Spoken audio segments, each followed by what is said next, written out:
Alors bonsoir à toutes et à tous. Évidemment, une très belle année à vous tous, remplie de joie, de découvertes littéraires en tout genre. Alors bien sûr, on est réunis ce soir. Non, ce n'est pas une réunion d'alcooliques anonymes pour une 283e rencontre Vlil et pour célébrer cette fameuse rentrée littéraire d'hiver 2024. Elle est toujours un petit peu particulière. Et puis, vous allez devoir affûter vos crayons parce que, vous le savez, certaines maisons d'édition indépendantes publient peu, mais bien.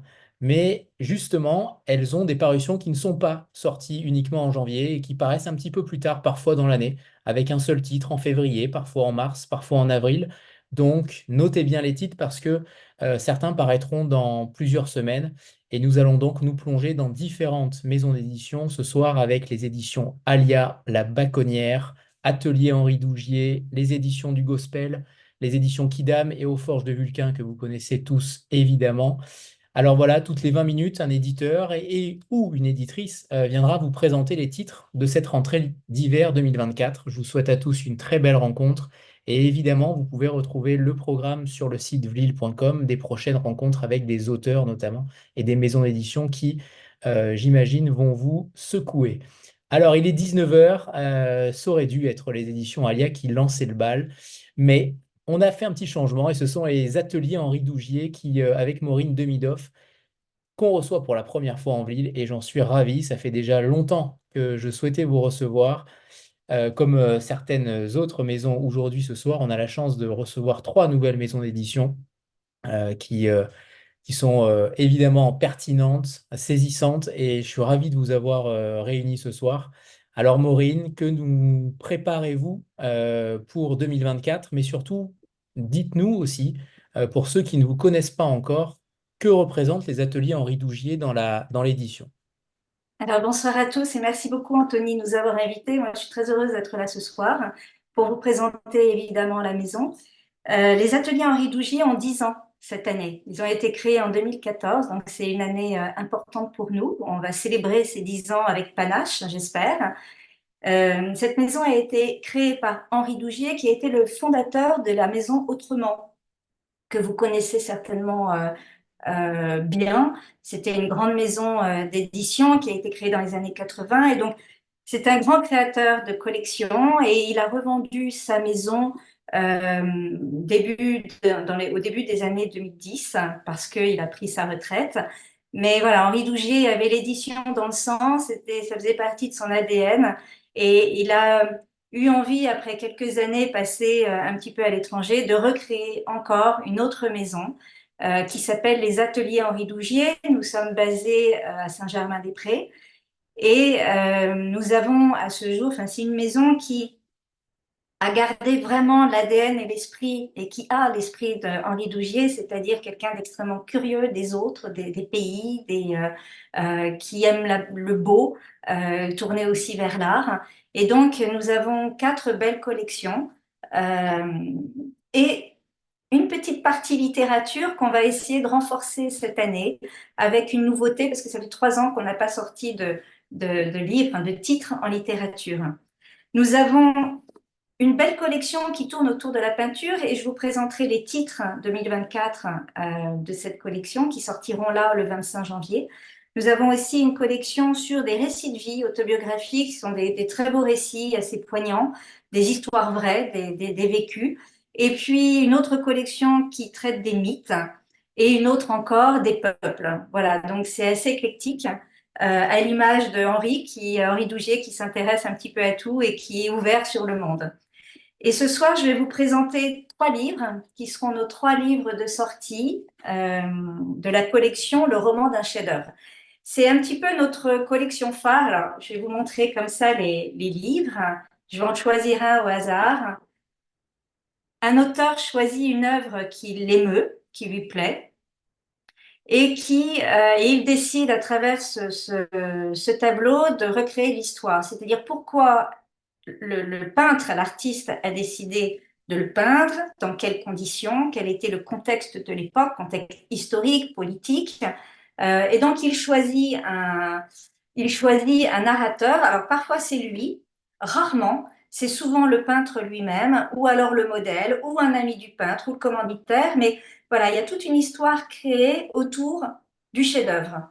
Et évidemment, ce sont des textes, ce sont des fictions, mais qui sont extrêmement nourris, extrêmement recherchés. Et tout ce qu'il y a dans ces récits sont vrais. Ce n'est pas une pure invention de la part de l'auteur. Le livre se compose donc d'une première partie qui est le roman. On a à l'intérieur un rabat qui reprend l'œuvre intégrale qui est traitée dans la fiction. Et à la fin, soit c'est pour le cas de ce livre, un autre rabat qui fait référence évidemment à un tableau nommé dans le texte, ou alors un détail qui est zoomé du tableau. Donc c'est vraiment le roman d'un chef-d'œuvre. Ça permet aux lecteurs de découvrir des artistes peintres, de découvrir une œuvre, de comprendre l'histoire, les secrets, les mystères qu'il y a derrière. Et c'est notre plus, on va dire, notre collection phare, voilà, aux ateliers Henri Dougier. Donc, je vais commencer par vous les présenter. Il y en a 3 à l'office du 25 janvier. Ils seront en librairie le 25. Je vous ai montré Valadon, donc je vais continuer avec ce titre. L'auteur a choisi de présenter le peintre Suzanne Valadon à travers son fils, Utrio. C'était une relation désespérée, difficile. C'est un très joli texte où on commence, Suzanne Valadon est vieillissante, elle est à l'hôpital et elle se rappelle de sa vie, elle se rappelle la façon dont elle a commencé à peindre, les artistes qui l'entouraient et puis sa relation terrible avec son fils, Utrio, qui était alcoolique. Et évidemment, une immense culpabilité de la part de Suzanne Valadon parce qu'elle est en partie responsable de la maladie de son fils. C'est un livre, moi, quand on a reçu le manuscrit, c'est un livre qui m'a beaucoup touchée. J'ai trouvé que l'écriture était très belle, très vivante. J'étais avec Valadon dans cette chambre d'hôpital, à l'hôpital américain, à Neuilly, et je vivais vraiment avec elle cette culpabilité, son désespoir, ces derniers jours. Voilà, c'est un très beau récit. On a la chance d'avoir en ce moment à Nantes une très belle exposition qui met à l'honneur Valadon. Donc notre livre est déjà très présent dans la région nantaise grâce à cette exposition.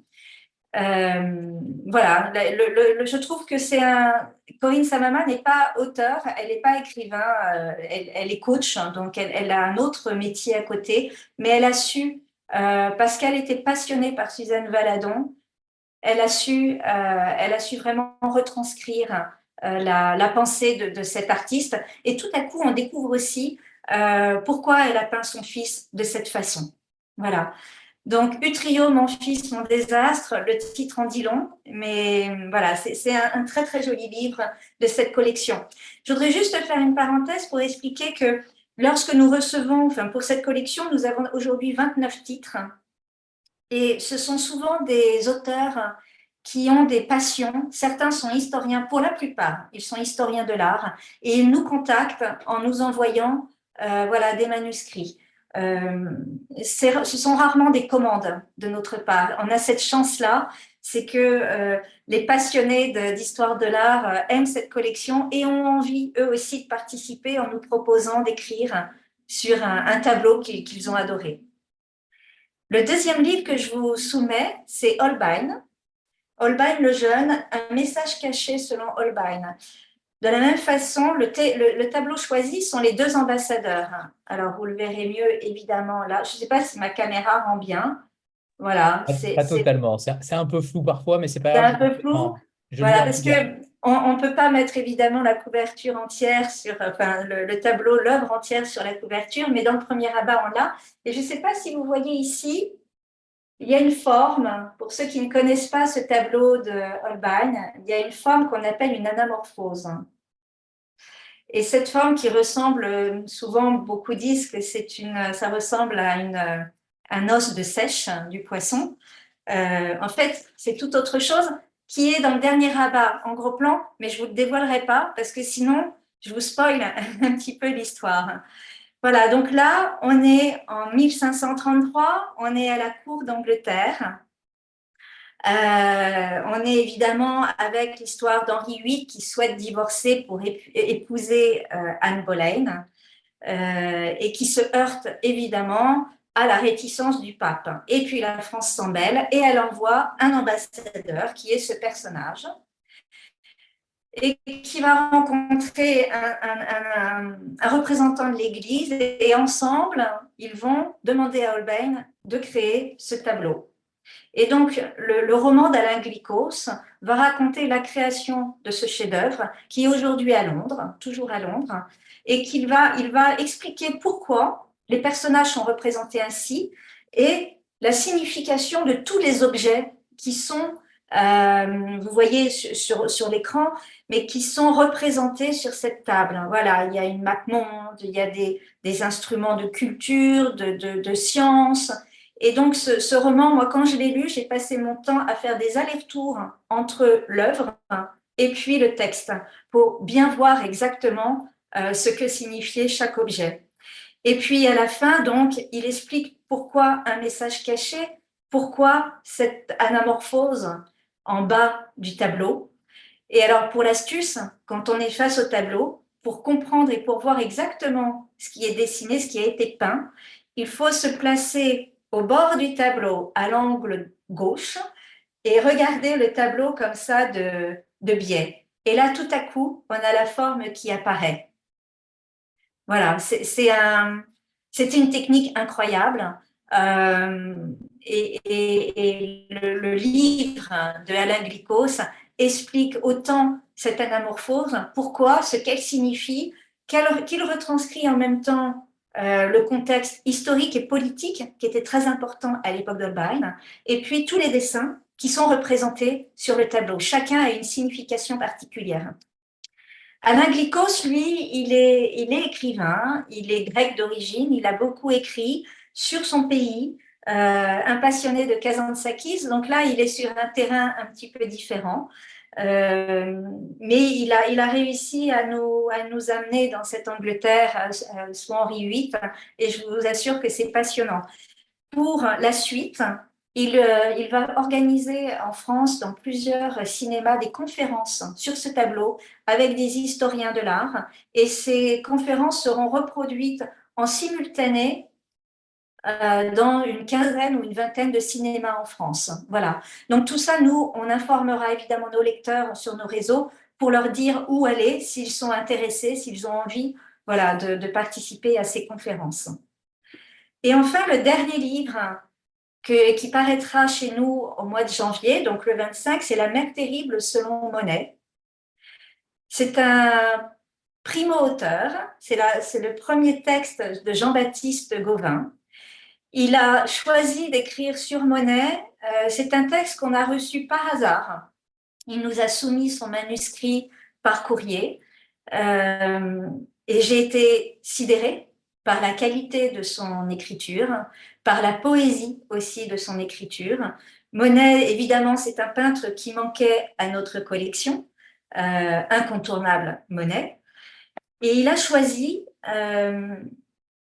de décrire ce tableau. Ce sont les pyramides de Port-Coton à Belle-Île.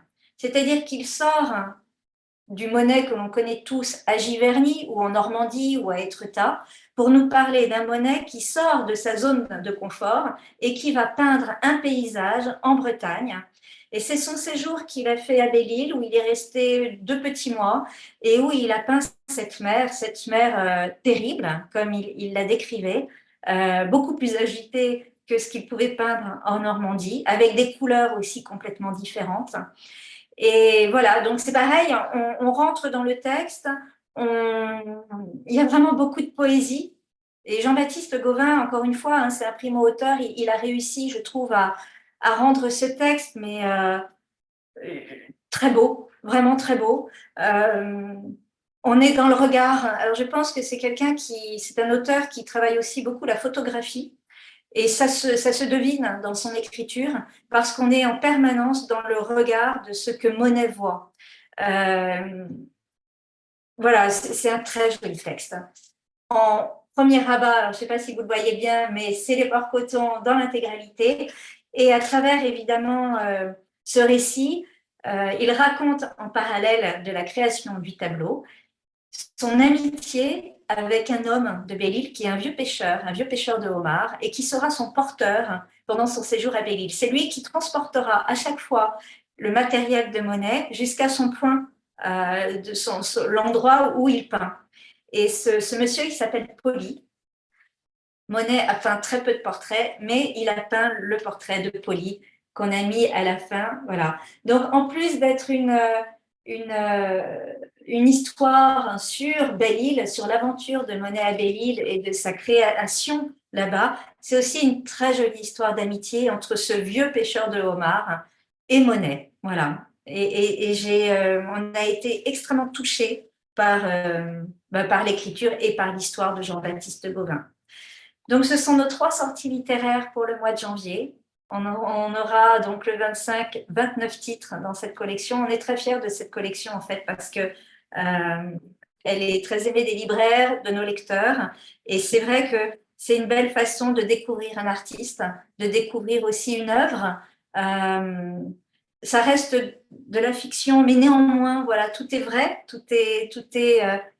c'est une écriture extrêmement nourrie, recherchée. Et à la fin de chaque livre, il y a quand même une partie qui s'appelle Regard croisé, c'est-à-dire que sur une petite dizaine de pages, on a des extraits de textes de différents auteurs qui ont écrit également sur le sujet, soit sur l'artiste, soit sur la même œuvre, évidemment réalisée par l'artiste.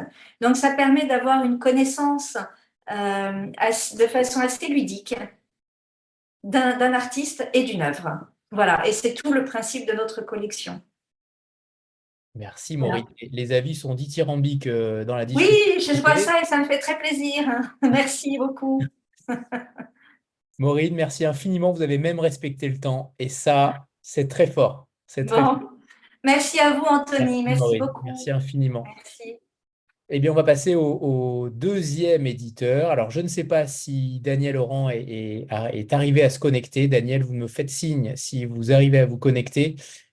Et si ce n'est pas le cas, on va passer à la Baconnière, aux éditions de la Baconnière avec Laurence Gudin, les éditions de la Baconnière qui sont basées en Suisse et qu'on n'a pas vues depuis déjà 2020, depuis on était en plein confinement. On avait eu une rencontre ensemble merveilleuse. On avait découvert une éditrice, une manière d'éditer différente et une littérature parfois suisse, romande, qu'on ne voit que bien peu en France et c'est bien dommage.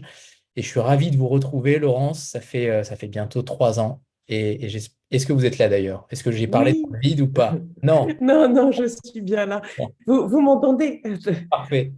Oui, C'est parfait. d'accord, Bonsoir, excellent. Laurence. Mais Alors, bonsoir.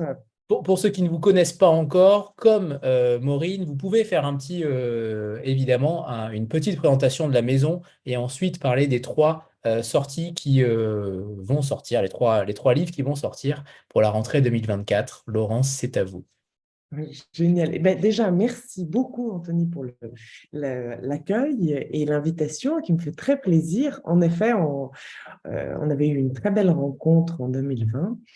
Et je m'excuse un petit peu d'avance parce que je suis un peu malade et j'ai très mal à la tête, donc j'espère que ça va aller.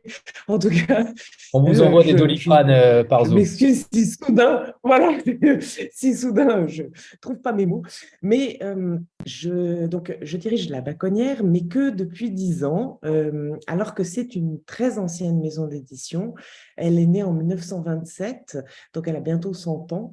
Et c'est une maison d'édition qui a été une maison résistante pendant la Deuxième Guerre mondiale, qui a accueilli des poètes français et des intellectuels français qui ne pouvaient plus publier en France.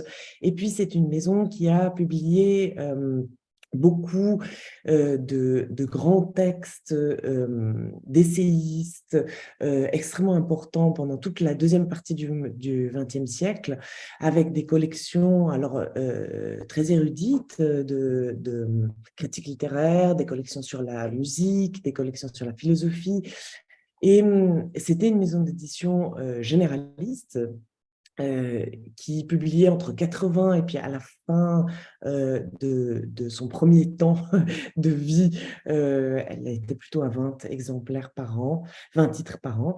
Mais voilà, elle a vécu 20 ans de silence parce que dans les années 90, elle a eu des problèmes financiers. Elle a été revendue par un petit groupe ici à Genève qui n'avait pas les forces vives pour s'en occuper, mais qui l'a gardée néanmoins. Euh, et puis, moi, je l'ai reprise après avoir travaillé pour ce groupe un petit moment. Je l'ai reprise donc en 2010. Et depuis 2010, on publie une quinzaine de titres par an et on continue à être une maison d'édition généraliste avec de la littérature et des essais, principalement sur la culture. On a fait rentrer, au lieu d'avoir des essais sur l'Europe, ce qui était beaucoup le cas à la Baconnière historique, on a fait rentrer de la littérature traduite européenne à la Baconnière. Donc voilà, on a très peu d'auteurs finalement suisses romans, enfin on en a un certain nombre, une petite dizaine qu'on suit parce qu'on a cette politique d'auteur qu'on va évidemment augmenter au fur et à mesure, mais on tient vraiment absolument à suivre nos auteurs. Donc là, les 3 textes que je vais vous présenter ce soir, ce sont 3 auteurs qu'on suit vraiment depuis, alors presque leur début, suivant lesquels. Je vais commencer par Alain Frédiguer, Arpenté. J'ai pas pris le livre en main parce que j'ai une très mauvaise lumière et je pense que je vous ai envoyé les fichiers. Voilà, Oui, oui, vous c'est aurez bon. la, Je m'en vous occupe. aurez Je la, m'en occupe. voilà, vous aurez la couverture. Mais il est sorti donc il y a 2 jours en librairie. Et puis, alors, Alain Frédiguer est un auteur lausannois qui a 45 ans et qui a publié des romans, de la poésie, des courts essais, des nouvelles.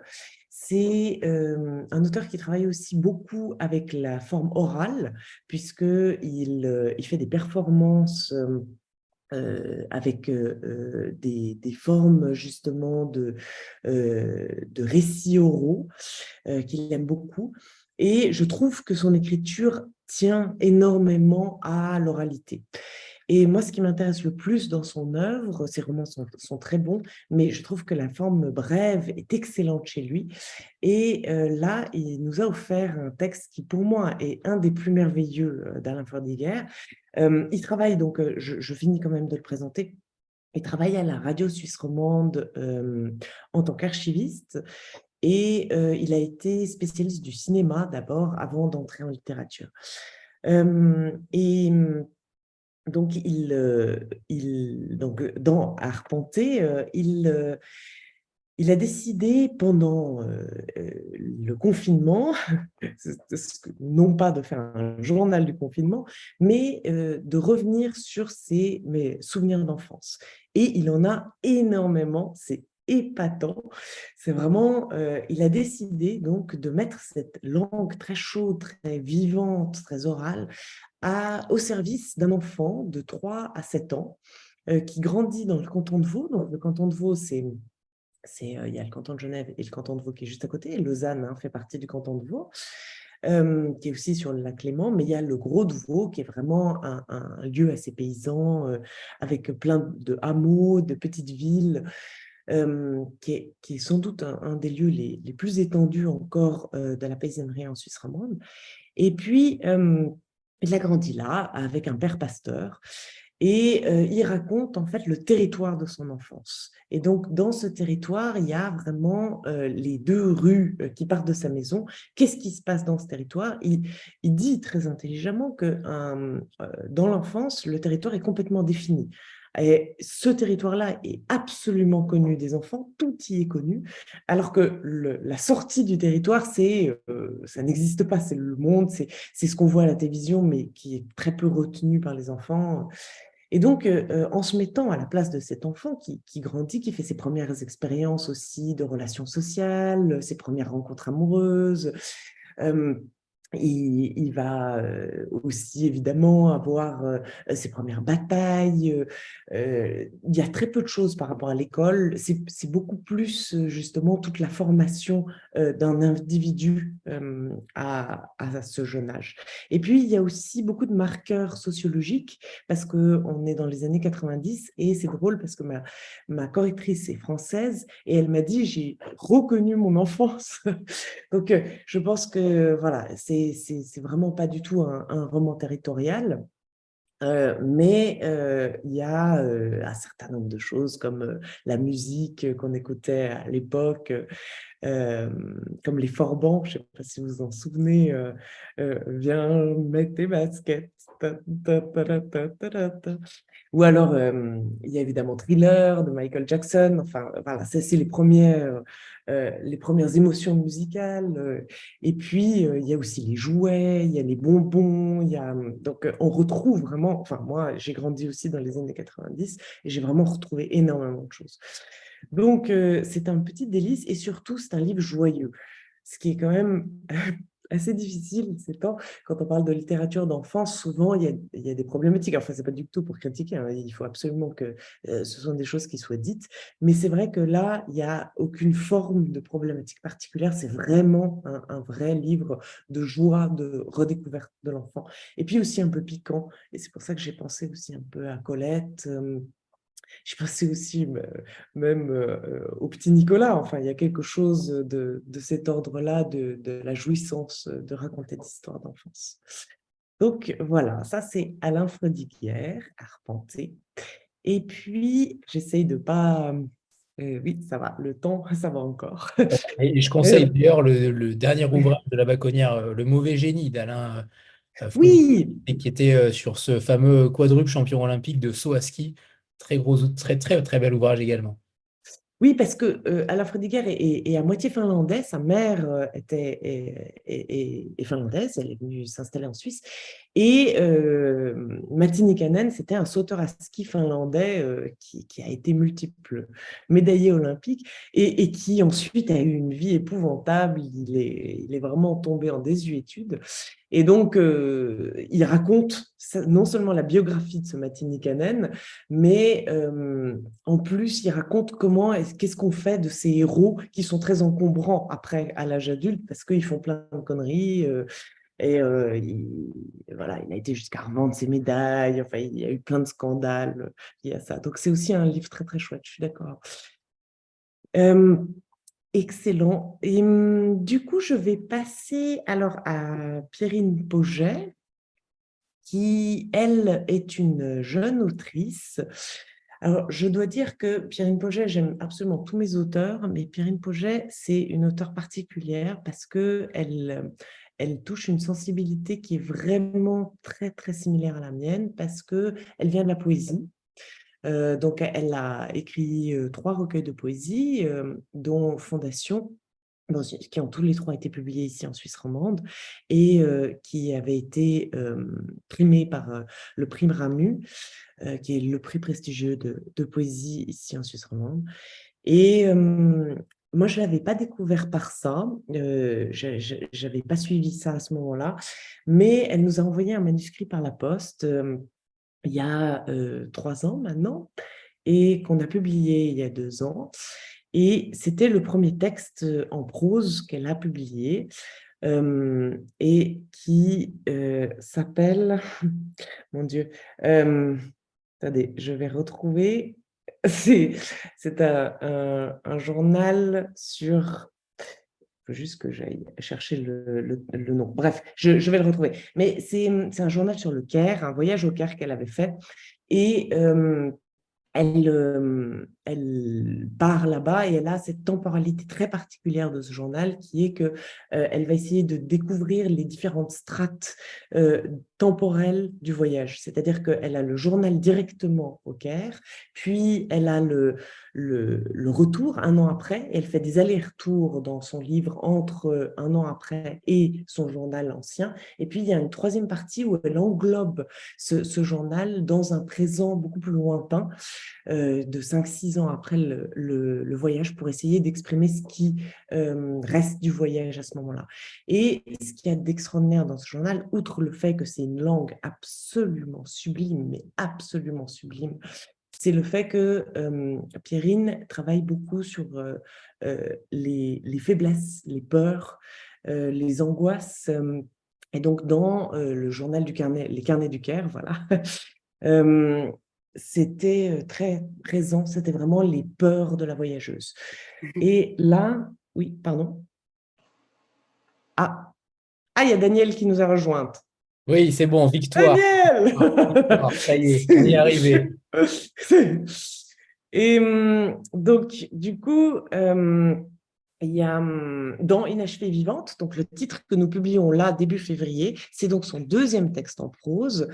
Et elle a toujours cette langue aussi splendide, elle fait des livres très courts, hein, donc vraiment une langue qui est enfin, nourrie de poésie et qui est époustouflante. Elle va raconter, alors là c'est un texte autobiographique toujours, mais elle raconte 3 temps qui pour elle sont 3 problématiques à élucider. 3 achoppements dans sa vie liés à 3 moments très forts et qu'elle va justement discuter par écrit. Alors le premier, c'est un moment très dur, c'est un viol, mais sur lequel elle passera assez rapidement et de façon très succincte, sans rien dire de trop, mais en disant sans doute l'essentiel, avec des phrases très très belles pour sortir de ça. Et puis, le deuxième moment, c'est le moment de la maternité, où enfin, elle va raconter ce monde magique de la maternité, de l'enfance, de la fusion avec l'enfant, et aussi le piège que ça peut devenir. Voilà. Et la lune que vous voyez, c'est la lune sur la première de couverture, c'est la lune qu'elle montre à l'enfant parce qu'à chaque fois qu'elle passe, à chaque nouveau bâtiment, il y a une lune nouvelle qui apparaît. Et, et donc, elle lui dit que le monde est fait de multiples lunes. Voilà, et puis, la troisième partie, c'est quitter la famille avec un amour fou pour une autre femme. Et elle va tomber folle amoureuse d'une femme et elle va explorer justement cet amour fou, qu'en faire, qu'est-ce que ça veut dire, qu'est-ce que ça veut dire aussi de quitter sa famille dans ces conditions.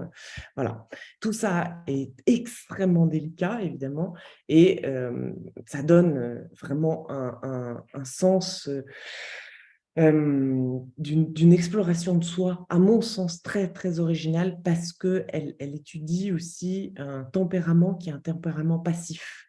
Et c'est rare que ces gens-là s'expriment en littérature, je trouve. Et le texte dont vous parliez tout à l'heure, c'est Varda s'en va. Varda s'en va, voilà, merci. C'est Varda s'en va, les carnets du Caire. J'en viens peut-être à mon dernier livre, parce qu'après, je vais devoir vous quitter. Enfin, je vais devoir céder la parole. Et alors, je vais vous présenter très rapidement Sergueï Dovlatov. Si vous ne le connaissez pas, Dovlatov est donc un auteur russe, enfin soviétique, qui a vécu en Union soviétique pendant Brejnev, donc dans les années 70, et qui a immigré aux États-Unis dans les années 80. Donc, un parcours assez traditionnel des auteurs russes de la deuxième moitié du XXe siècle. Sergueï Dovlatov, c'est un des grands conteurs de la Russie, justement, soviétique de ces temps-là, parce que c'est vraiment quelqu'un qui n'a écrit que des livres autobiographiques, il a une grande œuvre, mais tous ces livres sont des histoires sur tous les gens qui l'entouraient. Et il a commencé par écrire en étant gardien de camp, un camp de prisonniers de droit commun, heureusement, mais c'était quand même un goulag. Mais il n'avait pas le choix, il est service militaire, il a été placé là en tant que gardien. Et du coup, il a étudié toute la langue des camps, ça s'appelle la zone, tout ce qui s'y passait, le fait que finalement les prisonniers et les gardiens n'étaient pas meilleurs les uns que les autres. Et donc, voilà, ça a été son entrée en littérature. Et puis après, il a vraiment exploré tous les compagnons de littérature qu'il avait autour de lui à Leningrad et toute la communauté russe dans son émigration aux États-Unis, à New York. Et il y a des livres qui sont plutôt russes et il y a des livres qui sont plutôt américains, enfin, Elle a été publiée par le New Yorker de son vivant, ce qui était quand même assez rare pour un Russe à l'époque. Et il est considéré aujourd'hui comme un des auteurs les plus lus en Russie. Parce que presque tout le monde connaît ses punchlines, il est extrêmement drôle à lire. C'est vraiment, moi, il y a certains livres, quand je lis les troisièmes épreuves, je suis encore en train de mourir de rire. Donc, il a cette espèce enfin, de reconnaissance en Russie contemporaine parce que plein de gens le connaissent à plein de niveaux. C'est-à-dire soit ceux qui le lisent pour comprendre mieux cette époque, soit ceux qui le lisent parce que finalement, tout le monde connaît des phrases de Dovlatov par cœur. Et moi, j'ai jamais rencontré un Russe qui ne connaissait pas Dovlatov. Mais voilà, après, l'étrangère en particulier, donc nous, on publie toute son œuvre en français. On l'a redécouverte dans le sens il y avait déjà une partie qui avait été publiée au début des années 2000 en français, mais on a décidé de tout republier en poche. Donc, c'est une œuvre il y a 13 livres et on en est, je crois, au 8e, quelque chose comme ça, avec l'étrangère. Il y a aussi quelques inédits qu'on publie en grand format. Donc, l'étrangère, c'est une republication, c'est donc en format poche, et c'est l'histoire d'une femme qui était une fille d'un haut dignitaire soviétique, mais qui en a marre de la Russie, et alors même qu'elle a plein de privilèges à Leningrad où elle vit, elle a plein d'hommes à ses pieds parce qu'elle est très belle, elle décide d'émigrer. Chose extrêmement difficile et rare pour une femme de sa classe à cette époque-là. Et elle émigre, elle arrive aux États-Unis et elle n'a absolument rien. Elle est obligée de plus ou moins se prostituer, enfin, elle mène une vie vraiment de misère. Et puis, comme elle est très belle, elle a encore tous ces hommes à ses pieds, mais elle se met en couple, non pas avec un Russe, mais avec un Portoricain qui lui offre un perroquet. Et ce perroquet va être sujet de plein d'histoires parce que finalement, à un moment donné, il va s'échapper. Et il y a toute la communauté russe qui va essayer de retrouver ce perroquet. Donc voilà, c'est une des petites histoires de ce livre qui, moi, m'a toujours beaucoup plu.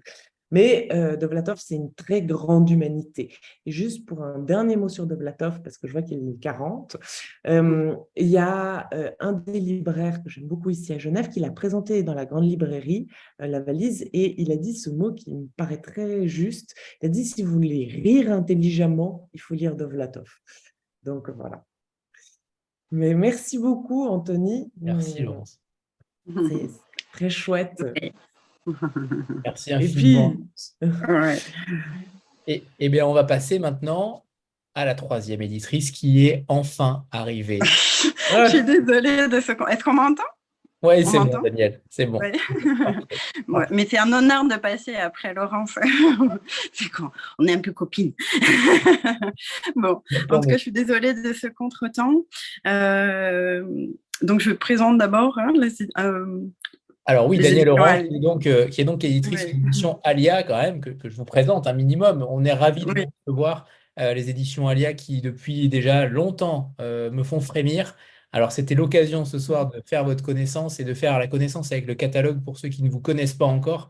Donc voilà, c'est à vous, Daniel, de présenter un petit peu Alia pour ceux qui ne vous connaissent pas encore et évidemment savoir ce qui va se passer à la rentrée 2024.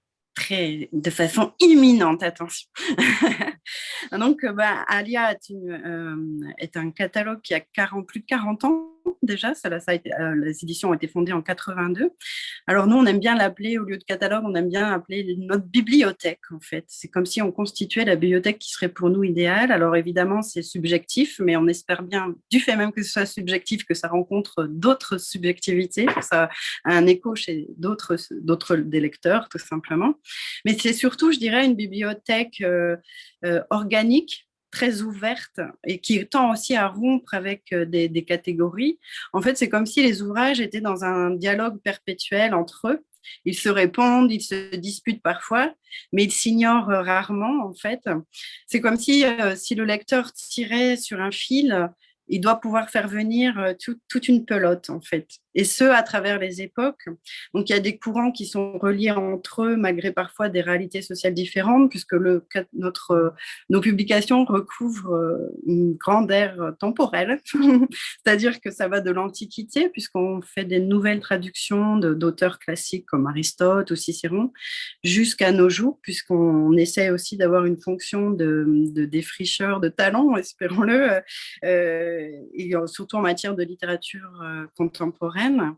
Et puis évidemment, on fait en premier lieu des idées, des constats, des sensibilités, parfois une forme qui nous séduisent, mais il y a comme une sorte de prétention, je dirais, enfin, en tout cas une volonté d'atteindre une sorte d'universalité, en fait, quelle que soit l'époque ou l'ère géographique. Et d'ailleurs, dans les livres que je vais vous présenter maintenant, ça représente bien, puisqu'il y a à la fois un japonais du XIIe siècle et de la littérature contemporaine. Alors, je vais commencer avec Gottfried Benn. Donc, je présente le livre qui est là, que j'ai la chance de voir qu'on a déjà imprimé, Gottfried Benn, un titre qui s'appelle Double vie.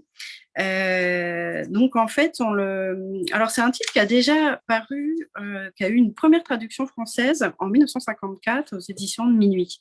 C'est très peu de temps après sa parution originale en 1950, donc en Allemagne. Donc là, on est 70 ans tout juste après sa première parution française, et ces textes restent d'une étrange beauté, fascinant, déroutant. Je dis juste une petite citation de ce texte qui dit « Se tromper et devoir quand même continuer à croire sa conscience, c'est là l'homme ». Ça dit tout, puisqu'il se trouve que Gottfried Benn est un représentant de l'expressionnisme allemand, hein, c'est donc cette explosion artistique des idées les plus riches de ce début du siècle.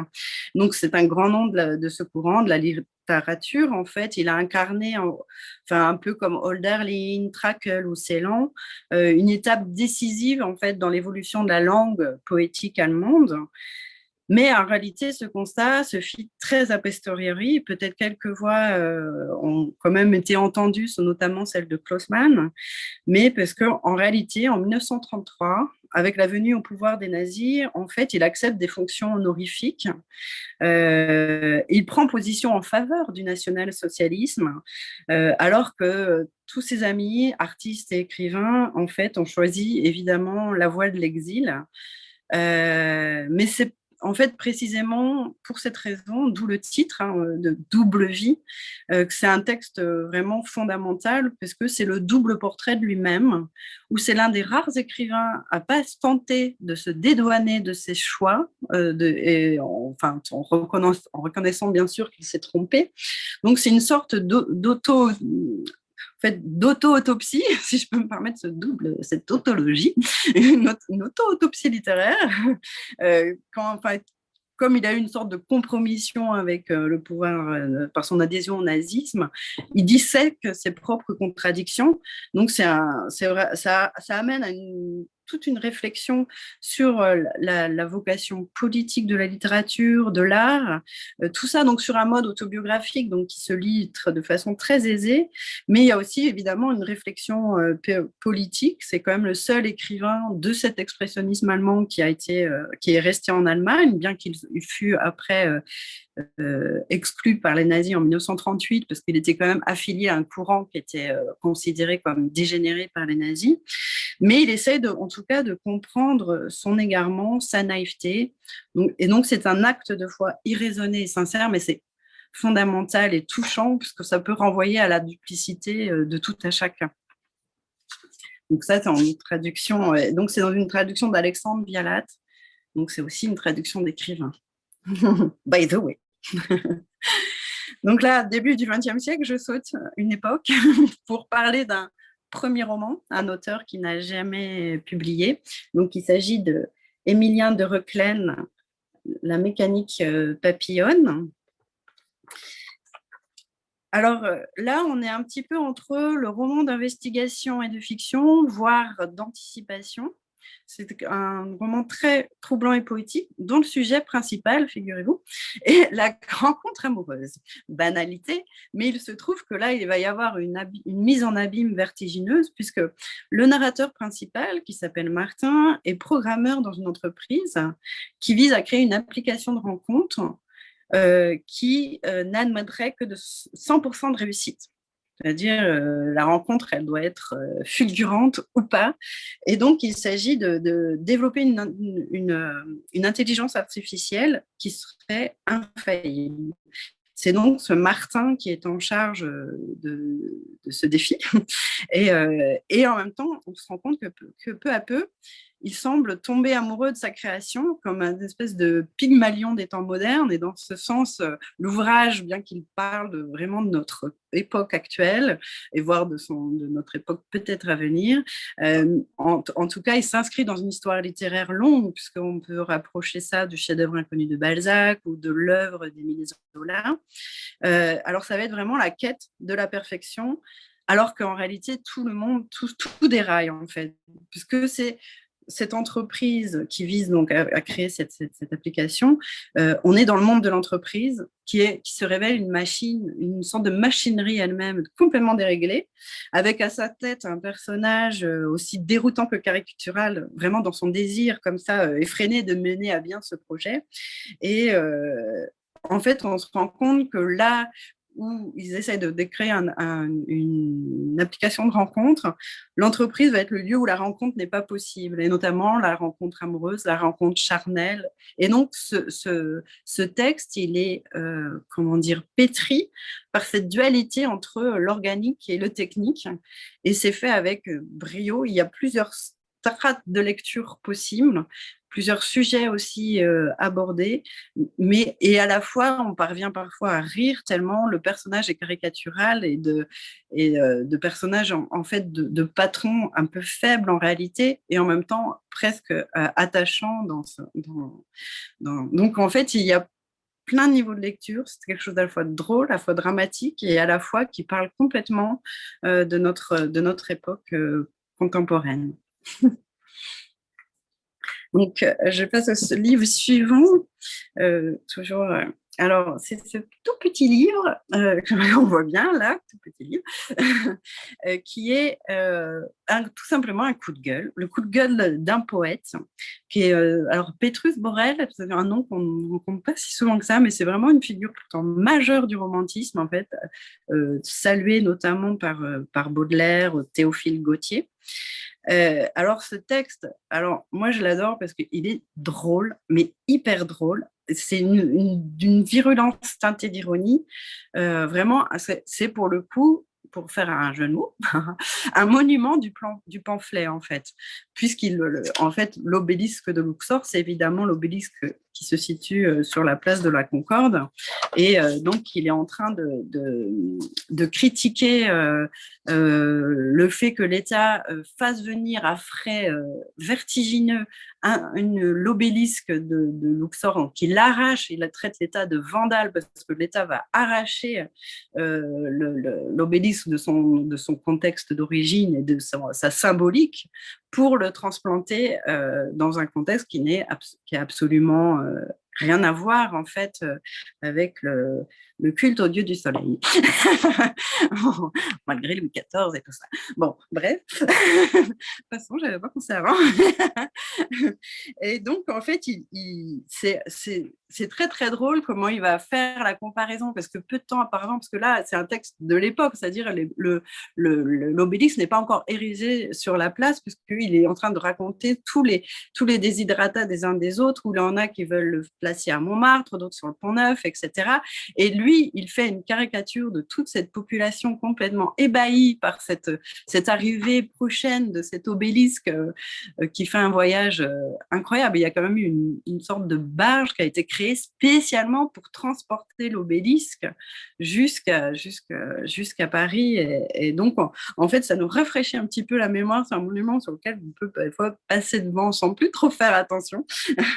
Mais c'est ça pose des questions vraiment sur la question patrimoniale. Alors, on peut faire le parallèle avec Victor Hugo, en fait. Ils se connaissaient d'ailleurs, ils sont de la même génération, puis ils sont partagés par le même désir. Et donc, il fait un parallèle, je reviens avec ce que je voulais dire initialement, avec l'arrivée toute récente de la girafe au jardin des plantes, qui a permis, donc ça a apporté tellement d'argent au jardin des plantes que ça a participé à la constitution du Muséum national d'histoire naturelle, en fait. Mais c'était pareil, c'était un animal qui était complètement extrait de son contexte, etc.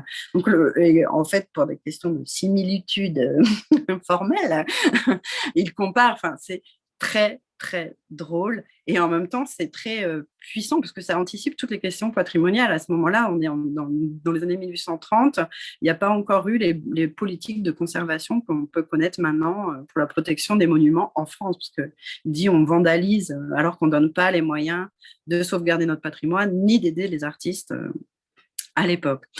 Donc, un petit pamphlet, un modèle du genre. D'ailleurs, je peux vous lire la 4e parce qu'elle vaut un peu dans le cacahuète. On a choisi ça, parce qu'on choisit toujours des petites phrases courtes en 4e. Et là, c'est Jarnidieu. Je ne sais pas si vous vous souvenez, si vous avez déjà rencontré cette... Bref, Jarnidieu, je prenions ça pour une cheminée de pompe à feu. Voilà, en parlant de la Concorde, de l'obélisque de la Concorde. Donc, yes. Alors là, on passe à une autre ère géographique et à une époque plus lointaine encore, avec ce petit bijou, qui est la légende de Saigo. Saigo est donc ce petit personnage qui paraît être un petit bonhomme ici, mais en réalité qui est un grand homme, puisque c'est considéré par Basho lui-même, ce poète fameux du XVIIe siècle, comme le plus grand poète du Japon. Et il reste encore malheureusement très méconnu en France.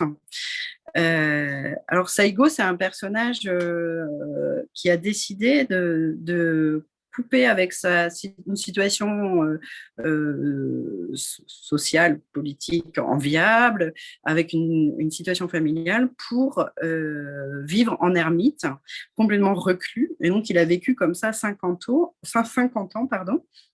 Donc, tantôt en ascète itinérant, et cela lui a valu la réputation d'un saint, mais aussi en raison des milliers de poèmes qu'il a pu écrire de toute sa vie, de deux plus grands poètes du Japon.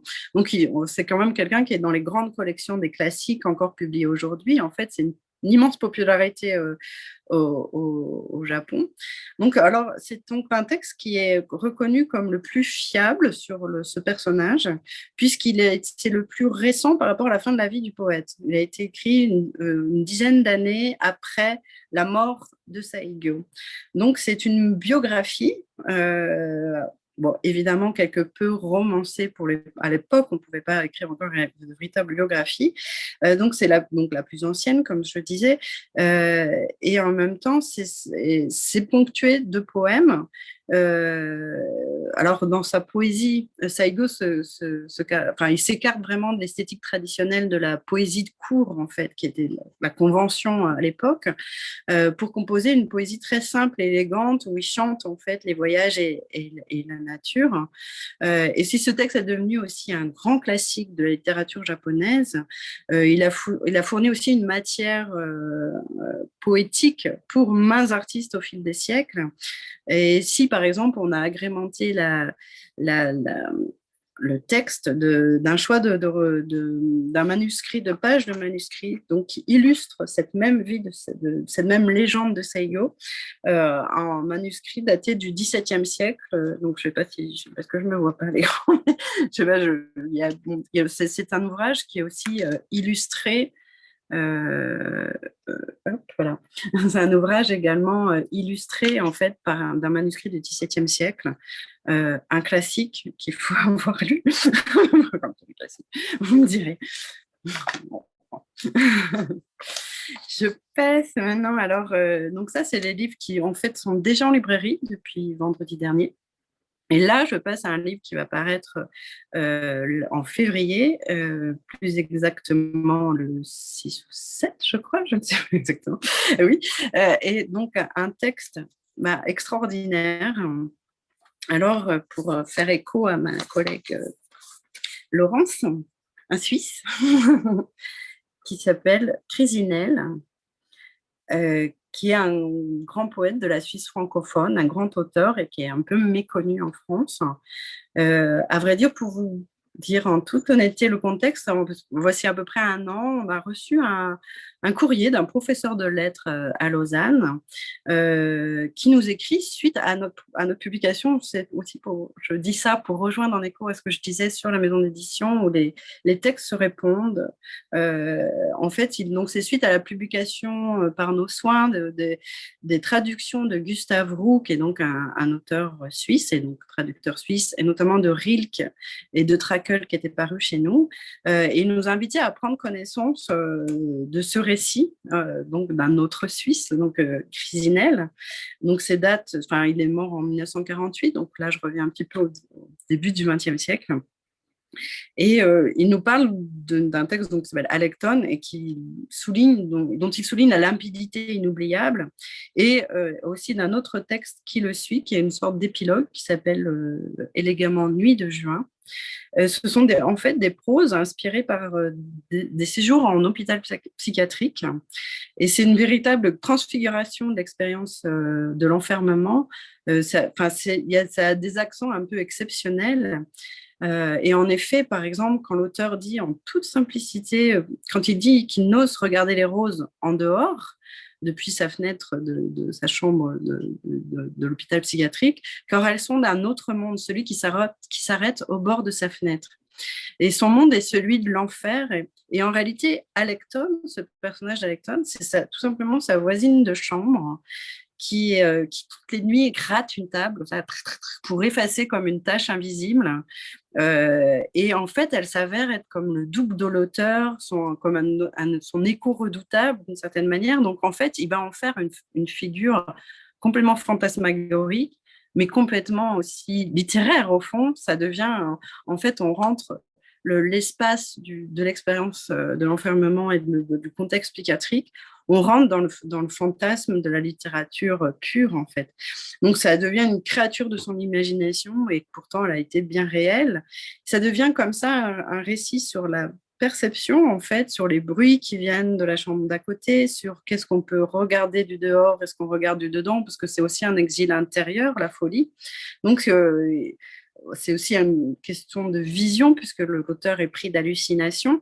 Donc, ça empoigne le texte, parce qu'il est à la fois bref. Donc, il y a peu de textes qui, comme ça, témoignent avec autant de force et de fulgurance l'expérience de l'internement, du poids de l'angoisse dans une écriture absolument à vif. Donc, c'est vraiment absolument magnifique. Je sais que je suis pas au bout du rouleau, mais au bout du temps. Et donc, je termine juste sur un roman qui va paraître en mars, troisième roman de Simon Johannin, un roman marquant de véracité, qui raconte en réalité, donc en fait, tous les prénoms des personnages ont été changés, mais en réalité, c'est une expérience de l'auteur lui-même, de sa découverte du monde de l'édition à partir du moment où il a publié son premier roman, donc en l'occurrence L'été des Charognes en juin 2017. Il raconte, évidemment, là on passe dans la fiction, mais c'est très drôle parce qu'on s'y retrouve, et même la maison d'édition, nous, on se retrouve dans le roman. En fait, il observe tout ce monde qu'il découvre au moment où, comme il dit lui-même, je me permets de reprendre ses mots puisqu'il le dit lui-même, un provincial, un maire de provincial arrive à Paris et se retrouve dans ce monde assez particulier de l'édition. Évidemment, le roman ne se passe pas qu'à Paris parce que l'auteur vit à Marseille, donc il va y avoir une sorte de dérive entre ces deux villes. Donc, d'ailleurs, c'est les moments, je trouve, les plus fort de l'ensemble du texte. Mais vraiment, en sous-main, il y a quand même une satire assez drôle du monde de l'édition et du statut d'écrivain et de la condition de l'écrivain, mais vraiment avec le regard très doux que peut avoir Simon Johannin, je dirais, il est toujours d'une douce ironie, en fait. Et donc, il y a toute une galerie de personnages qui apparaît, et tout est dans un rythme presque, je dirais, syncopé, parce que ça se lit extrêmement vite, extrêmement bien. Donc, avec des personnages, notamment un Léon, avec qui il va nouer une amitié extrêmement profonde, et lui-même écrivain de son état, et va devenir le complice aussi de Boisson. Donc, c'est vraiment une sorte de tourbillon. Très vite, ce livre est comme une espèce de tourbillon, et en même temps, il y a une sorte de mise en abîme, parce que l'écrivain, comme il se positionne en tant qu'écrivain, il introduit dans ce roman le roman qu'il est en train d'écrire. Donc, et qui continue sur un tout autre mode, sur la modalité de la satire. Et évidemment, il faut aussi rendre hommage à son titre. Il est aussi question d'amour énormément dans ce texte. Simon Joannin, qui est un classique des éditions Alias. Ça fait Oui, partie des auteurs qui sont ouais, publiés ça doit être le régulièrement. 6e livre qu'on publie de lui. Oui, tout à fait. Cher Daniel, merci infiniment. Merci à vous. Écoute. C'était dommage Merci. que vous n'arriviez pas à vous connecter. Ça aurait été Oui. véritablement dommage. Merci de votre Ouais. complicité. Merci, Merci. Daniel. Merci. Merci. Au À très revoir. bientôt. Au revoir, Daniel. Au revoir. Alors, nous arrivons à la mi-temps de cette soirée et on va accueillir maintenant Adrien Durand, qui est le co-éditeur des éditions Le Gospel. Adrien, est-ce que tu es là? Est-ce que tu m'entends? Il faut activer ton micro et ça devrait être bon.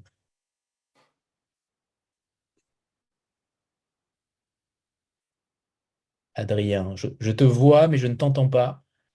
Il faut activer le micro en bas à gauche. Vous m'entendez? Oui, c'est bon. Parfait. Super. Bonsoir, Adrien. Alors voilà, c'est une première pour le Gospel et je suis ravi de t'accueillir ce soir. C'est la première fois qu'on te reçoit en Vlil et j'aimerais que tu présentes cette maison d'édition qui est plutôt extrêmement jeune, extrêmement pop, extrêmement rock aussi. Raconte-nous l'histoire de cette maison d'édition et ensuite là où les parutions qui vont paraître prochainement. Oui, bah, merci pour l'invitation. Alors effectivement, on est beaucoup plus jeune que, enfin, au moins au niveau de la maison d'édition, que tous les gens qui sont passés avant nous. Donc la maison d'édition, elle existe depuis, elle a commencé à publier en octobre 2022, donc c'est tout récent. À la base, le gospel, c'était plutôt un projet de fanzine papier autour de la musique. Voilà, moi j'ai plutôt un profil de journaliste musique, je travaille dans l'industrie musicale depuis une quinzaine d'années. Voilà, donc on est basé à Bordeaux. Donc moi, en arrivant à Bordeaux, j'ai monté un fanzine papier vraiment à l'ancienne, photocopié, distribué à 100 exemplaires, puis 200, puis 300, puis 600, puis 700. Et puis on a commencé à sortir un petit peu avec toute une équipe d'amis qui s'est un peu agrégée autour de moi, des petits livres qui faisaient un peu le lien entre livre et fanzine, on va dire.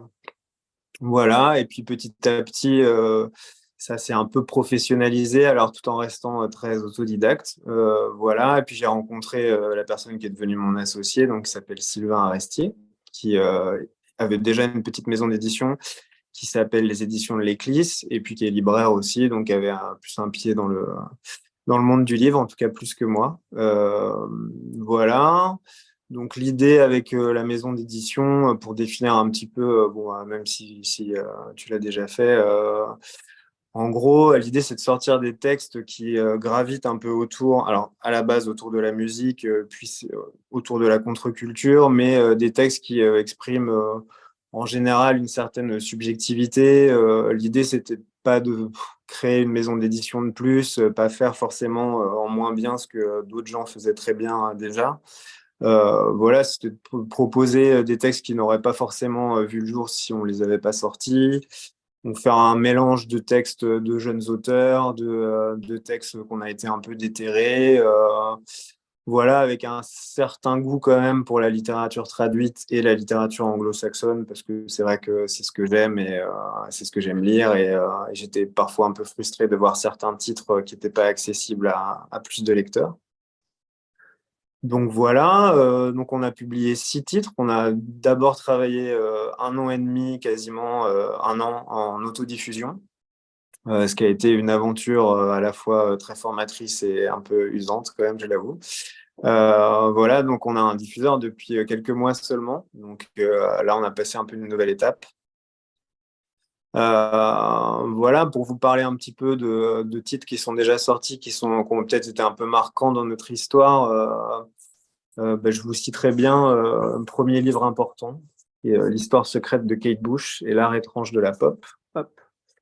Voilà, qui est un livre qui était bien représentatif de ce qu'on avait envie de faire, c'est-à-dire que c'est un texte sur la musique, mais en même temps pas du tout sur la musique. C'est une sorte de biographie complètement psychédélique de la chanteuse Kate Bush, donc qui a été écrite par un auteur qui s'appelle Fred Vermorel, qui est d'origine française, mais qui a grandi en Angleterre, qui a plutôt une formation à la fois d'historien de l'art et en même temps qui était un ami au sein du mouvement punk de Malcolm McLaren, des Sex Pistols, de Vivienne Westwood, sur qui il a écrit des livres. Donc le point de départ de ce livre, c'était de faire une sorte d'anti-biographie, c'est-à-dire de raconter l'histoire de Kate Bush, mais à partir de ses ancêtres vikings jusqu'au jour de sa naissance. Donc initialement, le livre se terminait le jour de sa naissance. Voilà, donc son éditeur à l'époque, le livre est sorti en 82, était pas du tout content que, évidemment, le livre sur Kate Bush s'arrête le jour de sa naissance. Donc il lui a demandé d'écrire une deuxième partie du livre. C'est ce qui constitue l'art étrange de la pop, où il s'intéresse beaucoup au statut à l'époque un peu nouveau de cette célébrité de pop star. Voilà, bon, dans les années 80, on voit un peu émerger des figures comme Madonna, Whitney Houston, Phil Collins, tout ce genre de stars un peu radio, tout ça. Et donc lui, à travers la figure de Kate Bush, à la fois il s'interroge sur ce truc assez nouveau de pop star, de pop culture, et en même temps sur cette tradition un peu d'ésotérisme à l'anglaise, du mysticisme un petit peu de la chanteuse et de tout ce qui fait son univers. Donc c'est vraiment une sorte d'enquête complètement folle. C'est un livre qui est à la fois adoré et détesté par les gens, comme plusieurs livres qu'on a sortis. Et voilà, c'est un texte important qu'on a ressorti avec des archives inédites de l'auteur. Donc on a retrouvé l'auteur et nous a envoyé un dossier par la poste avec toutes ces archives de l'époque. Donc voilà, c'était un texte qui a eu quand même un bon accueil en France. On a eu la chance que Kate Bush ait un petit regain de visibilité grâce à une série Netflix. Donc ça nous a bien aidé aussi, je l'avoue. Voilà, donc ça a été un texte important. Un autre texte dont je peux vous parler qui est sorti en mars 2023, donc il y a bientôt un an, c'est Ce qui vit la nuit, qui est le premier roman qu'on a sorti. Voilà. Donc Ce qui vit la nuit, c'est un roman américain, donc plus contemporain, qui est sorti en 2010 aux États-Unis. Moi, qui m'a beaucoup marqué, que j'avais trouvé dans une liste sur un forum américain des livres les plus tarés ou les plus durs à lire ou les plus fous qui existent. Donc c'est un texte qui raconte l'histoire donc d'une jeune adolescente un peu semblable à celle qu'on voit sur la couverture, qui fugue pour retrouver sa sœur adoptive. Donc on est dans les années 90, dans l'Oregon, vraiment dans l'Amérique un peu white trash, des caravanes et des ados fugueurs. Et puis cette jeune fille, elle rencontre sur son chemin une bande d'enfants perdus un peu. On découvre au fur et à mesure qu'ils sont des vampires, donc elle adopte un peu ce mode de vie. Et puis petit à petit, au fur et à mesure de leur pérégrination, on comprend que c'est une sorte de vampirisme un peu métaphorique et que ça tourne beaucoup autour de l'addiction. Donc c'est des personnages qui évoluent un petit peu dans les limbes de la société, à la fois dans des concerts punk. Il y a tout un rapport à la musique, tout un rapport à ce qu'on pourrait appeler le shock rock, donc une sorte de pendant un peu expérimental et violent du punk rock, très dans la confrontation avec le public et tout ça. Donc il y a des très belles scènes de concert. C'est parfois écrit de manière très brute, et puis il y a aussi des envolées poétiques qui sont super belles. Voilà, on a confié pour la petite histoire la couverture à une illustratrice qu'on aime beaucoup qui s'appelle Amandine Urruti. Voilà, qui a fait ce dessin tout à la main, au crayon.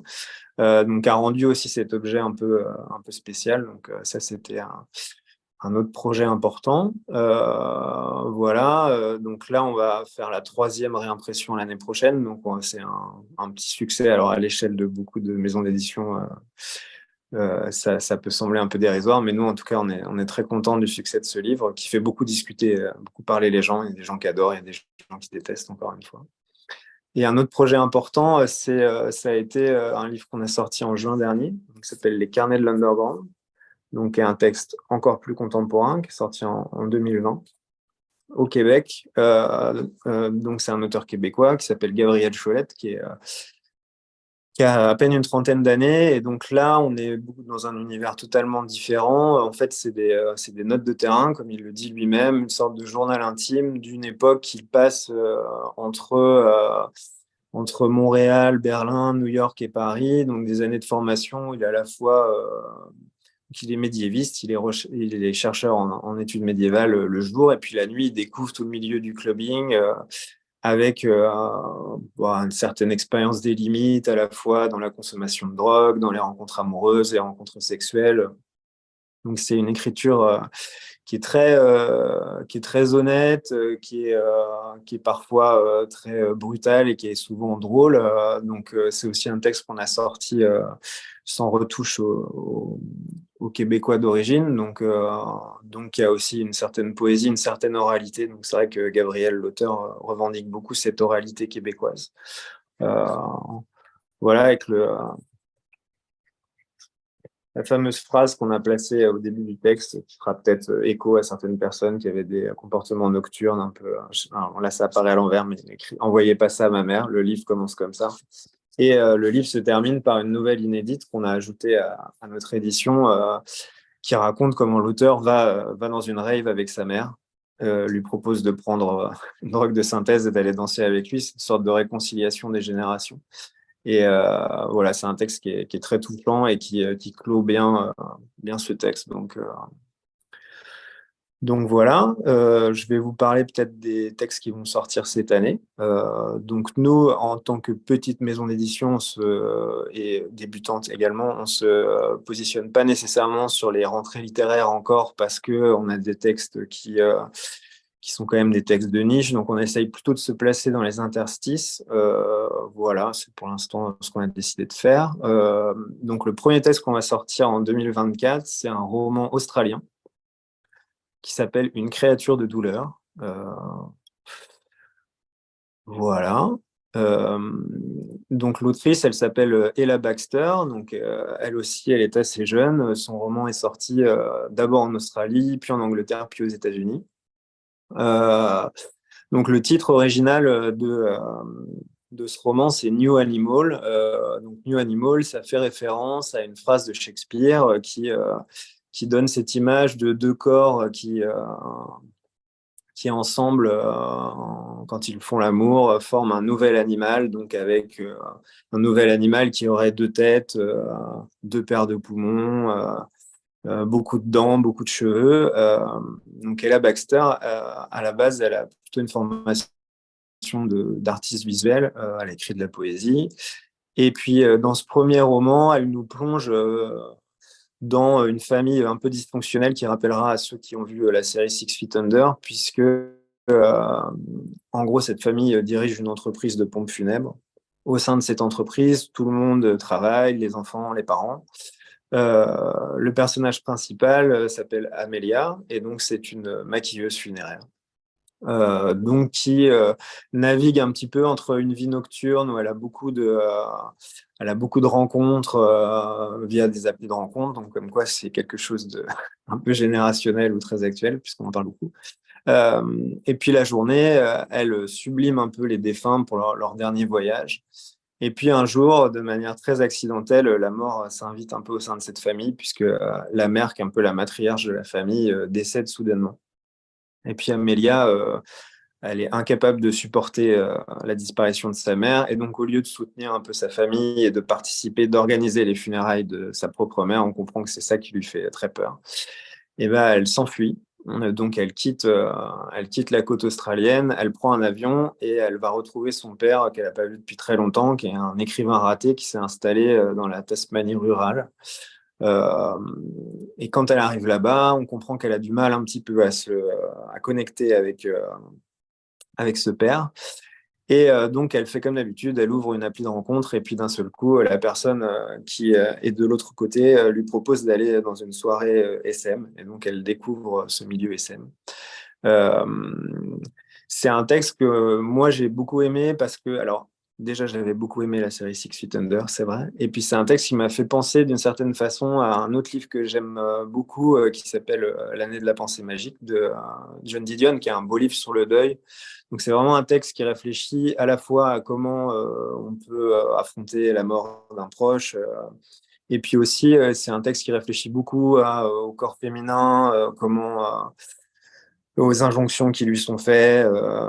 Et c'est un texte qui est écrit avec beaucoup d'humour aussi. Donc, on ne connaît pas forcément très bien la littérature australienne. Moi, c'est quelque chose qui m'a plu dans ce livre parce qu'à la fois, il y a une évocation très belle de la nature australienne, complètement luxuriante, qui explose dans tous les sens. Et puis, cet humour, un humour qu'on pourrait presque qualifier de britannique. Il y a un esprit comme ça, un petit peu d'humour noir, d'humour très froid. Voilà, c'est un texte qui passe par vraiment beaucoup d'humeurs différentes, mais en tout cas qui est vraiment très touchante, très spéciale. C'est une écriture qui passe vraiment de choses très humaines à des envolées poétiques. On sent vraiment elle a cet appétit pour la poésie. Voilà, donc ça sort le 16 février. Voilà, et c'est moi qui l'ai traduit. Donc, je vous dirai pas que le traducteur est super, mais Mais euh, on n'en doute pas. voilà. Et puis, on va sortir un deuxième livre avant l'été, donc qui sortira en avril, qu'on sort sous le titre français de Nul crépuscule n'est trop puissant. Donc, c'est un roman qui est sorti assez récemment, un roman américain qui a été écrit par un auteur qui s'appelle Dwyer Murphy.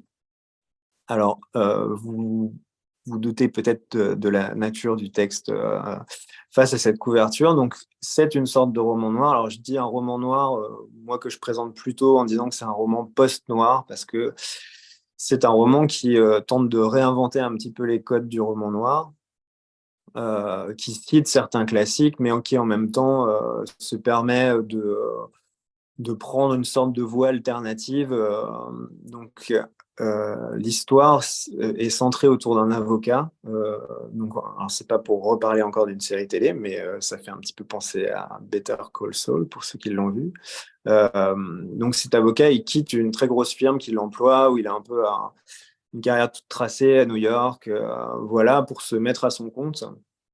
On comprend assez vite qu'il n'est pas du tout carriériste, qu'il n'est pas du tout arriviste, qu'il est au contraire habité par une sorte de vague à l'âme, un peu de mélancolie.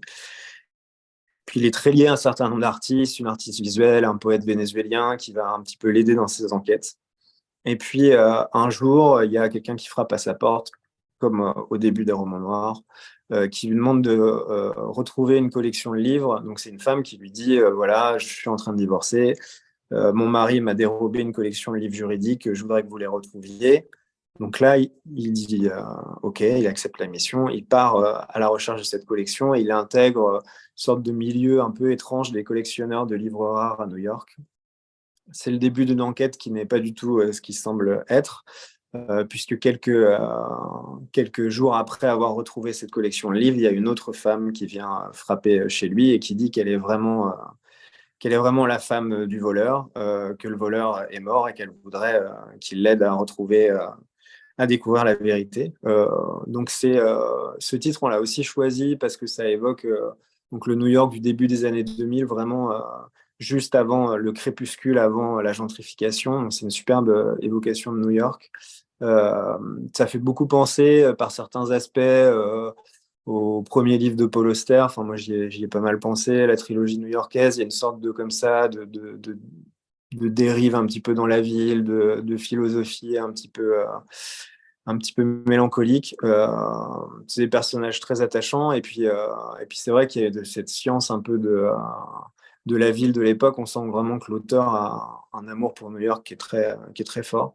Voilà, donc ça, c'est le deuxième texte qu'on sortira donc en avril prochain. Voilà, vous avez vraiment la primeur parce qu'on n'en a parlé à personne.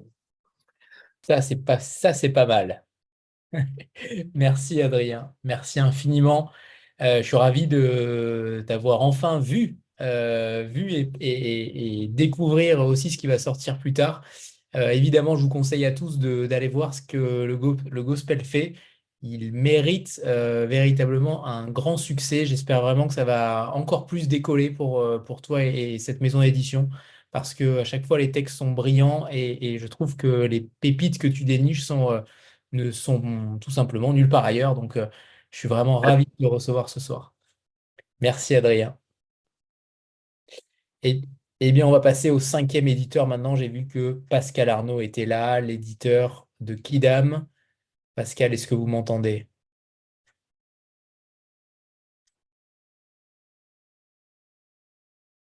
Pascal, je vous vois, mais je ne vous entends pas. Il faut juste activer votre micro en bas. Oui, Oui, oui, bonsoir. ça y est, parfait.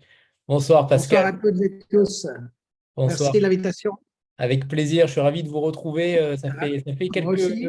Ça fait quelques mois qu'on ne s'était plus vu et je suis ravi que vous ayez accepté l'invitation. Vlil n'oublie personne et Vlil n'oublie pas les éditions Kidam. On n'oublie pas les beaux textes. Une invitation ville ne se refuse pas. C'est gentil. Eh bien, Pascal, c'est à vous. Il y a un programme très riche qui s'annonce pour ce premier semestre. Je vous laisse la parole pour ne pas perdre plus de temps. Merci, Pascal. C'est à vous. Oui, bon, je vais dérouler, je vais aller assez vite sur chaque texte. Je vais commencer par En aveugle de Jane Martin, dont j'avais publié Ordure il y a 2 ans. Et là, en fait, je publie son premier roman qui s'appelle En aveugle et qui est, à mon avis, un livre absolument remarquable dans la lignée des premiers Cormac McCarthy et qui fait penser aussi à l'univers de Don DeLillo. Euh, En quoi ce livre est-il exceptionnel? Il est exceptionnel par le travail sur la langue, c'est-à-dire que chez Jane Martin, c'est vraiment un style qui est en opposition à celui de, je sais pas, Thomas Pynchon ou euh, Wallace, c'est-à-dire que c'est un travail sur l'ellipse, le non-dit, un minimalisme froid, assez distancié, où finalement c'est le lecteur qui fait sa propre histoire.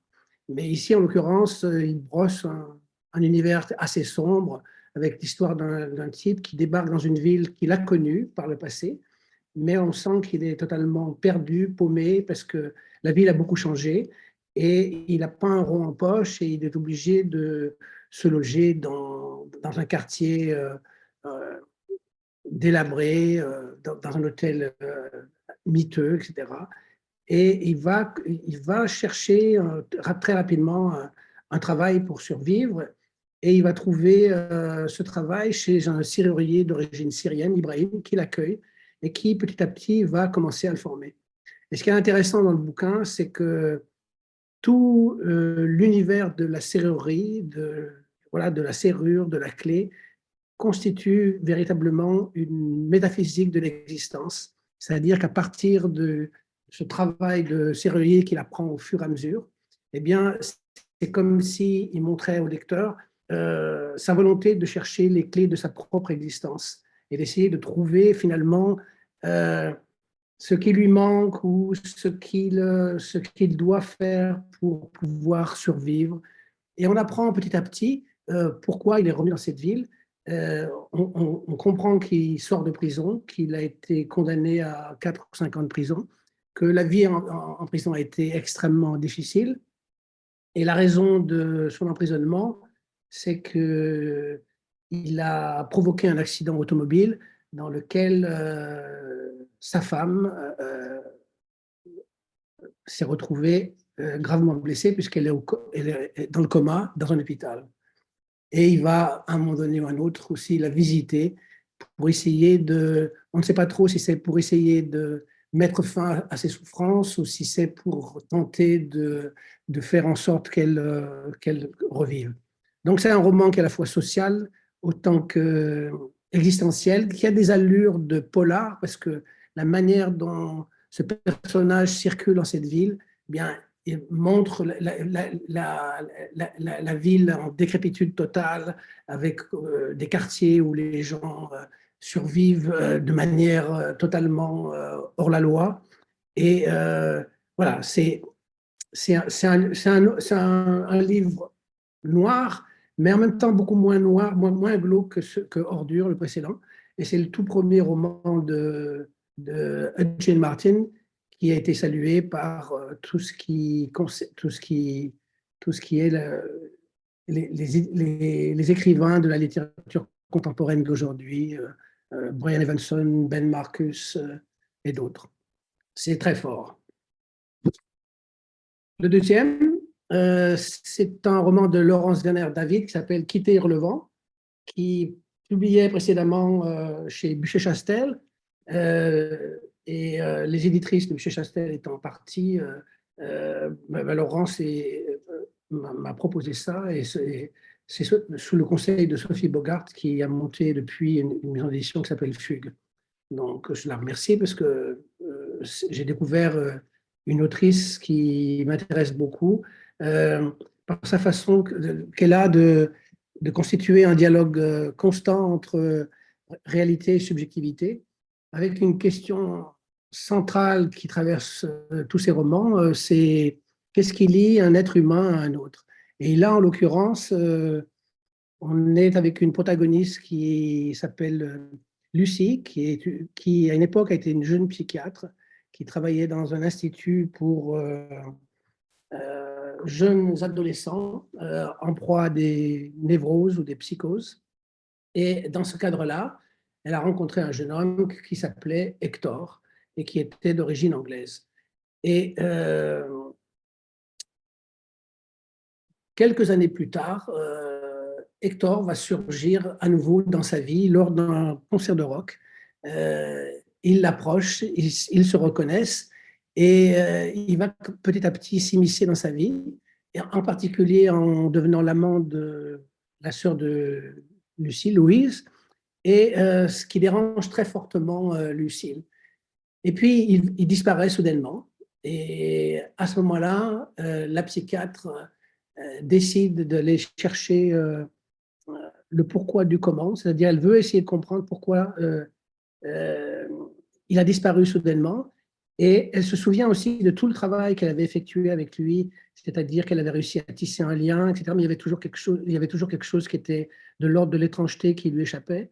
Et donc elle se rend en Angleterre, dans le Yorkshire, et elle va découvrir qu'en fait le père d'Hector a fait subir à ses enfants ce que le révérend Patrick Bonté, le père d'Émilie, Charlotte, Anne et Bransfeld, faisait faire à ses enfants, c'est-à-dire organiser des jeux à travers des petites figurines de plomb, etc. Et donc, elle commence à comprendre pourquoi Hector a pété un câble, et en fait, elle se rend compte que ce père est un père extrêmement toxique. Et donc, voilà, il va y avoir quelque chose de très fort qui rappelle vraiment Léo d'Hurlevent, en ce sens que c'est l'histoire d'une passion dévorante à tous les niveaux, que ce soit entre les rivalités entre père et fils, mais aussi des histoires d'amour entre la psychiatre, la relation avec sa sœur, et des espèces de trio comme ça, où effectivement, ce qui se joue, c'est le danger et la beauté de vivre en même temps, dans la même histoire, et dans la même configuration, quelle qu'elle soit, que ce soit un duo, que ce soit un trio. Le troisième livre, alors oui, je précise une chose, c'est que je republie le tout premier roman de Laurence Werner David, qui était paru à l'époque chez Vertical, lorsque c'était Bernard Vallet qui dirigeait les éditions Vertical. Et je publie donc son premier roman qui s'appelle Un autre Dieu pour Violette, et qui effectivement voilà, met en scène exactement la même chose, c'est-à-dire est-ce que se lier à autrui n'est pas plus dangereux que d'aimer?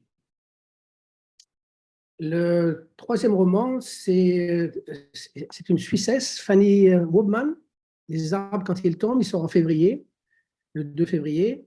Et là, c'est un texte qui aborde les problématiques de la mémoire, de la construction des souvenirs, est-ce qu'il la frontière floue qui existe entre la vérité et le mensonge, entre la réalité et la fiction, à travers justement les souvenirs d'enfance. Et la question qui est sous-jacente à ce texte, c'est est-ce que la littérature est à même de tout dire, et si on a le souhait de ne trahir personne ou de ne blesser personne.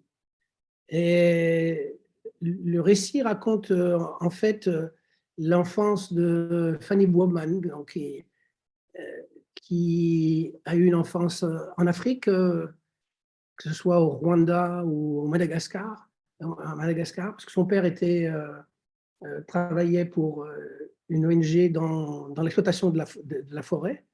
Et donc, tout le livre est traversé par cette présence absolue de la forêt dès le départ du livre, puisque le livre s'ouvre chez un notaire où Fanny Woolman se voit offrir une forêt par ses parents à partager avec ses frères et ses sœurs. Et cette forêt, on va dire qu'elle constitue littéralement le fil narratif de tout le livre, puisqu'on aura exactement la même problématique avec que ce soit le Rwanda. Et donc, le travail du père, qui est quelque part un néocolonialiste, alors que c'est quelqu'un de très sympathique, mais qui est amené à travailler dans un système où on voit la dominance occidentale. Et donc, Fanny, dans cette enfance-là, a tissé des liens très forts avec une jeune malgache qui est devenue une amie intime. Et donc, elle va s'interroger littéralement des années plus tard sur le racisme comme donnée immuable dans la trame de sa propre existence. Et c'est assez intéressant dans la mesure où elle navigue entre la conscience d'avoir vécu une enfance absolument heureuse et en même temps s'interroger sur les fondements de ce bonheur. Qu'est-ce que ce bonheur cache? En mars, Pierre Terzian, Devenir nombreux. De lui, j'avais publié il y a très longtemps Crevasse, et puis j'avais publié Ça fait longtemps qu'on ne s'est jamais connu, qui racontait son travail en garderie au Québec, à Montréal. Et donc, ça reparaît en poche. Et en même temps que Devenir nombreux de Pierre Terzian. Alors, Devenir nombreux, c'est quoi? Je dirais que c'est une tentative de retournement presque difficile d'une dystopie en utopie. Terzian raconte la fuite dans une France complètement chaotique d'un frère et d'une sœur qui cherchent à réaliser leur rêve, et leur rêve, c'est aller au Québec. Alors, on est dans une période où, effectivement, la France n'est plus du tout celle que l'on connaît. Hein. Et donc, il faut traverser cette France pour aller jusqu'à un port, pour récupérer un bateau, etc. Et à chaque fois, il y a la possibilité du danger, etc.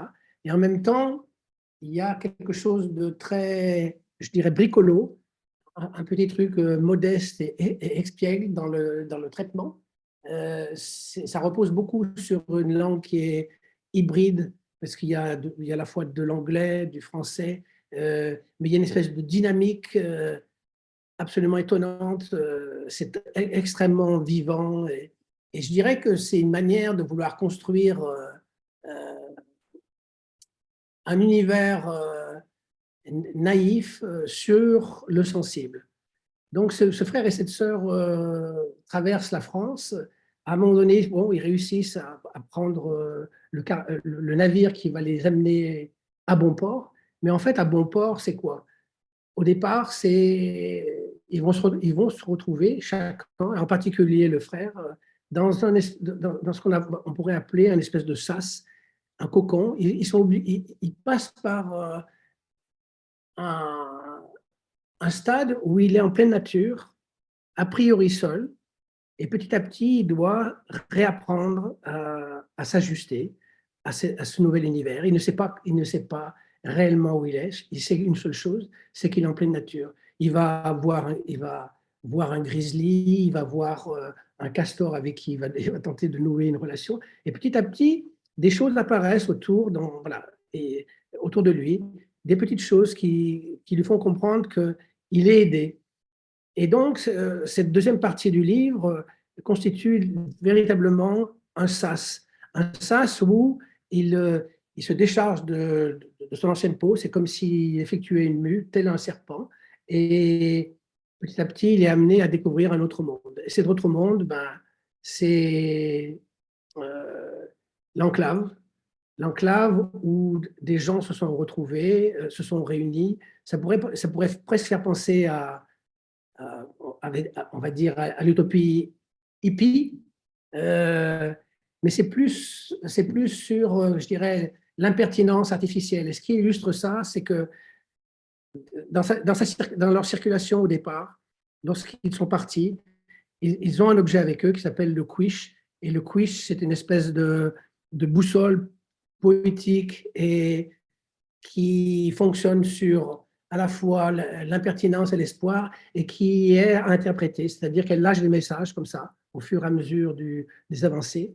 et elle donne des manières de circuler et d'aller vers son rêve, tout ça sur la sensibilité absolue. Donc c'est un travail sur la poésie, c'est un travail vraiment sur la langue et pour donner à cette utopie un espèce de souffle totalement saisissant. Et il en manque J'ai le un, temps encore. je crois. Et oui, bien Comment? sûr, Pascal, il en manque un, bien sûr. Oui, oui, vous avez Bon. encore un petit peu de temps. Allez, pour le dernier, ça sera bon. Le dernier, je ne sais même plus ce que c'est. C'est quoi? C'était le crocodile. C'était Ah, des larmes de crocodile. les Ouais, larmes de d'accord. crocodile. Parce que ouais, je me demandais si j'allais en avril, mais non. Des larmes de crocodile, bah, ça, j'ai commencé à publier Mercedes Rosende avec l'autre femme il y a 2 ans aussi. Ça, c'est un polar. Ce que j'ai beaucoup aimé chez Mercedes Rosende, c'est son anti-héroïne, Ursula Lopez, donc qu'on retrouve ici. En fait, c'est une trilogie qui, j'ai appris récemment, est devenue euh, une quadrilogie, puisque Mercedes a continué à écrire un autre roman pour cette anti-héroïne. En quoi est-elle fascinante? En fait, c'est une jeune femme qui est boulimique depuis l'enfance et donc à l'âge adulte, elle est traductrice et elle est évidemment obèse. Et dans l'autre femme, on voyait comment elle faisait, comment elle sortait de ce corps, comment elle essayait de s'habiliter à ce corps. Et petit à petit, on a compris qu'elle avait versé dans la délinquance euh, par, euh, par homonymie, en quelque sorte, puisque un jour, on l'appelle et on lui demande une rançon alors qu'elle est célibataire, une rançon pour pouvoir libérer son mari. Dans le deuxième, ici, on retrouve toujours, on la retrouve toujours, mais là, elle va s'allier avec celui qui était censé avoir enlevé son mari, German, qui est en prison qui va sortir à cause du fait qu'il y a son avocat est véreux et son avocat véreux veut lui passer une commande, c'est-à-dire braquer un fourgon de transport blindé. Et Ursula et Sherman vont s'allier et Ursula qui est toujours dans cette tracas d'obèse dont la seule jouissance est d'épier ses voisins lorsqu'ils sont en train de baiser, petit à petit, et puis qui a un problème fondamental avec son père, donc il y a des dialogues absolument hilarants et très acerbes. Elle tisse sa toile, petit à petit, elle va commencer à chercher à récupérer, à braquer en fait l'avocat véreux, quoi. Et donc le livre est construit en trois parties. Voilà. La première avec la connexion avec Germain, la deuxième qui est véritablement un déroulé littéralement cinématographique du braquage, un braquage qui est complètement fou, hilarant. Et la troisième partie, c'est vraiment un dialogue à la fois avec son père et la personne qui a commencé à comprendre que cette femme-là n'est pas si claire que ça, c'est une commissaire de police. Voilà, c'est vraiment un livre drôle et qui a été qualifié par le Times comme un merveilleux mélange de Anita Bruckner et de Quentin Tarantino. Et c'est assez juste comme critique. Est-ce qu'il faut les lire dans l'ordre d'ailleurs, Pascal, ou pas? Alors, on peut les lire indépendamment les uns des autres. Mais moi, je recommanderais quand même de lire L'autre femme d'abord, parce que on va s'acclimater avec elle. Et dans le second, on va retrouver des choses, effectivement, qui éclairent certains aspects. Donc, il est préférable de les lire dans cet ordre-là. L'autre femme d'abord, Des larmes de crocodile. Mais en même temps, bon, ça fonctionne tout seul, comme ça. Parfait. Et le leitmotiv du livre, c'est que, voilà, le monde n'est pas pour les lâches, Dieu vomit les tièdes. Ce qui, dans la bouche d'une boulimique, est assez drôle. En effet. Merci infiniment, Pascal. Et un Merci petit à vous.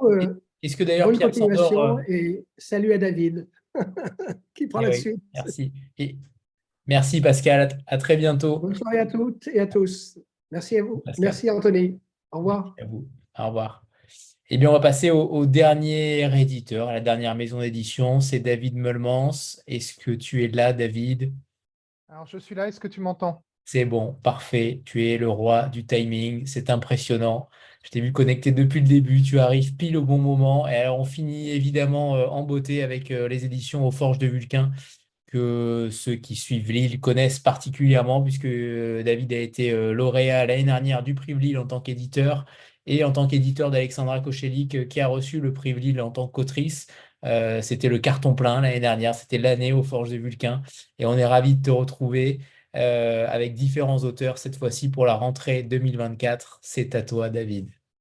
Merci beaucoup pour l'invitation et merci d'organiser cette soirée parce que il y a des maisons d'édition que je connaissais peu parce que malheureusement je suis en région parisienne et donc j'ai eu rarement l'occasion de croiser tous mes collègues. Donc c'était passionnant, merci beaucoup. C'était effectivement une très belle année, l'année 2023 pour les éditions Forges de Vulcain, mais juste un petit message, l'année 2024 peut être encore meilleure parce que les Forges de Vulcain sont finalistes des trophées de l'édition de Livre Hebdo et vous pouvez voter, donc n'hésitez pas à voter pour les Forges. Il y a plein de très très belles maisons qui sont finalistes, mais donc quel que soit le lauréat ou la lauréate, ça sera super, mais si c'est les Forges, c'est bien aussi. Voilà. C'est même mieux. Voilà, voilà. Alors, je vois derrière toi nos belles couvertures des mois de janvier-février et je vais vous montrer un autre livre. Voilà. Parce que notre première publication de l'année, en fait, vient de sortir. C'est une réédition qui est sortie vendredi. C'est le premier roman de Jean-Luc Deschanaux, Souviens-toi des monstres. C'est une nouvelle édition qui est ramenée dans notre format standard. Comme ça, c'est plus maniable. C'est 580 pages de bonheur. C'est un roman qui est sorti en 2019, qui était le premier roman de Jean-Luc Deschanaux. C'est un roman somme. C'était son premier roman, mais c'est un roman qui contient toute une vie, qui contient plusieurs vies. C'est dans une Italie imaginaire. C'est un roman baroque, foisonnant, qui est l'histoire de deux frères qui sont siamois. On ne sait pas exactement dans quelle Italie ils sont nés, parce que par moments c'est dans l'Antiquité, par moments c'est le Moyen-Âge, par moments c'est la Renaissance. C'est beau, c'est extrêmement bien écrit et c'est un roman qui est le roman le plus lu au monde des Forges de Vulcain, puisque c'est un best-seller en Colombie et au Mexique. Voilà, et petite annonce, l'auteur a dédicacé, j'ai un petit besoin de service, l'auteur a dédicacé un exemplaire espagnol pour Guillermo del Toro. Donc, si quelqu'un a l'adresse de Guillermo del Toro, le réalisateur mexicain, je suis preneur parce que depuis un an, j'ai un exemplaire espagnol dédicacé sur mon bureau que je ne sais pas où envoyer.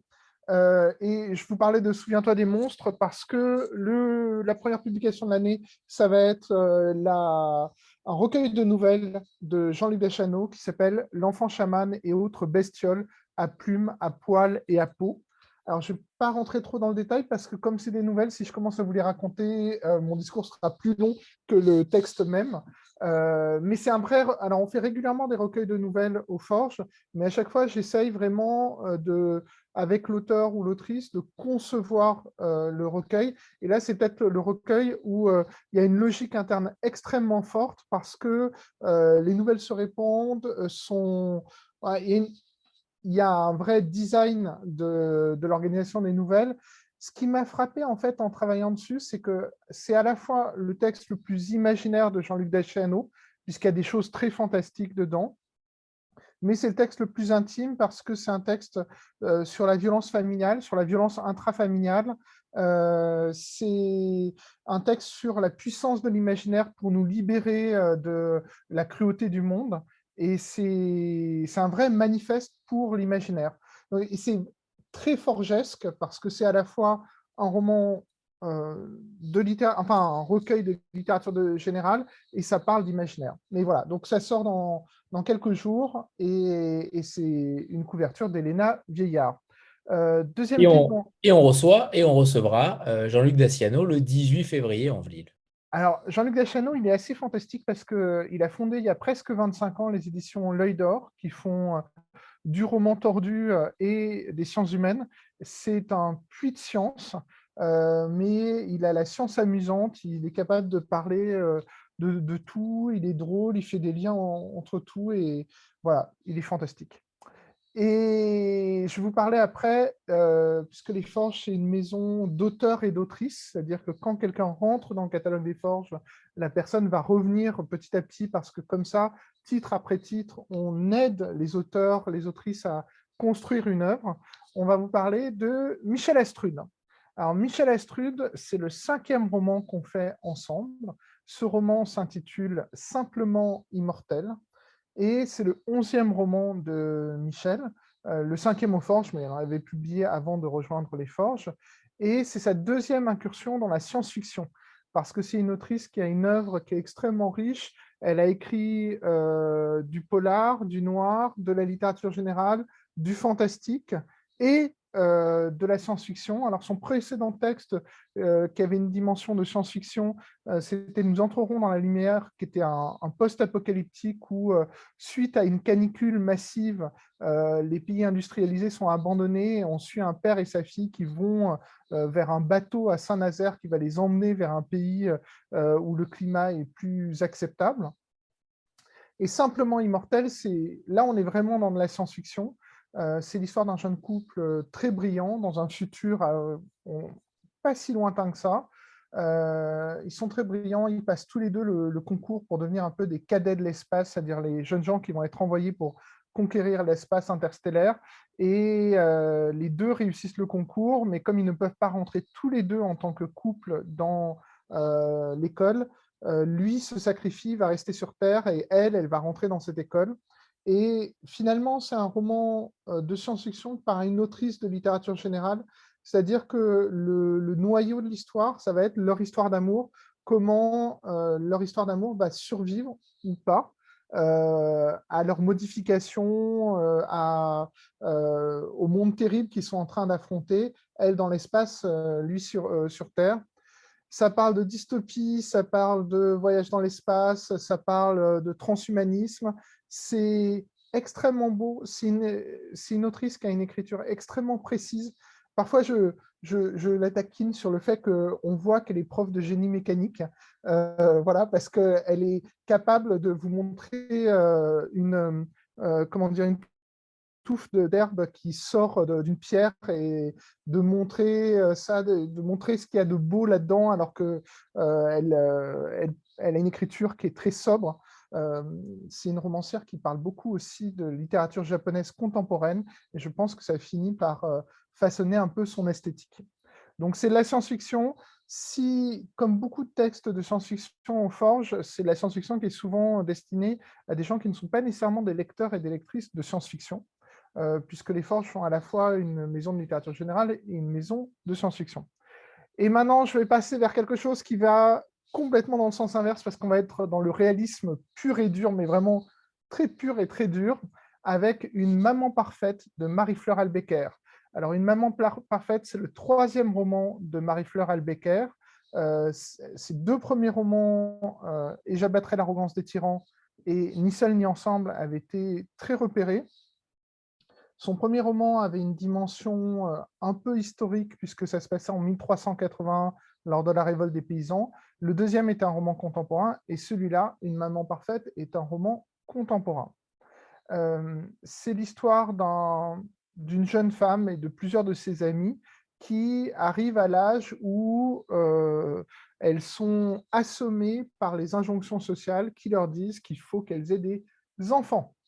Et donc, notre héroïne va traverser la réflexion sur faut-il avoir, pas avoir d'enfant, comment réussir à avoir un enfant, parce que ça sera assez compliqué finalement, et la grossesse, l'accouchement et les premières semaines. Dit comme ça ne fait pas sentir toute la puissance qu'il y a dans le texte de Marie Fleur, parce que Marie Fleur, je dis souvent que c'est une autrice un peu brechtienne, c'est-à-dire elle est très... elle crée un effet de distance dans son texte, où elle a à la fois une voix d'une narratrice qui est très gouailleuse, qui est parfois très drôle, qui est volontairement par moments très vulgaire, mais elle va alterner avec des moments qui vont être des moments très réflexifs, des moments informatifs, des moments de topo presque sur des sujets. Et en fait, ce texte, c'est un roman sur comment la grossesse, qui est censée être un choix, qui est censé être un événement individuel ou à la rigueur un événement de couple, est un événement social qui peut être extrêmement étouffant. Et on va donc avoir des personnages qui, certaines ne veulent pas d'enfants, mais en auront quand même. Certaines en veulent, ne réussiront pas à en avoir. Certaines vont en avoir et vont le regretter. Voilà, c'est un roman extrêmement féministe. Je ne sais pas ce que ça veut dire extrêmement féministe. C'est un roman féministe, tout court, voilà. Mais c'est pas du féminisme en carton, c'était ça que je voulais dire. C'est quelque chose qui tient vraiment à cœur de Marie Fleur, qui est extrêmement militante personnellement et professionnellement sur ces sujets-là. Et voilà. Et c'est pour la petite histoire, ça a été la couverture la plus dure à faire de l'histoire des Forges, parce que c'est la 19e version qui a été la bonne. Donc on n'est pas loin, on a établi un record. Et je pense que c'était lié au fait qu'en fait, au Forge, on est une équipe de 2 uniquement et on est des garçons. Et on s'est demandé par moments si on était les meilleures personnes pour éditer un texte qui était un texte vraiment porté par une voix féminine très très forte. Et en fait, Elena Vieillard, notre graphiste, n'avait pas lu le texte parce que généralement, elle ne les lit pas avant publication par manque de temps. Et c'est elle qui, au bout d'un moment, est arrivée à cette couverture. Alors, je ne vous dis pas ce que ça veut dire. Il y a soit les gens qui ont compris ce que ça veut dire, soit les gens qui n'ont pas compris. Et comme ça, ce sera un sujet de conversation, sachant que c'est expliqué à l'intérieur du roman. Voilà.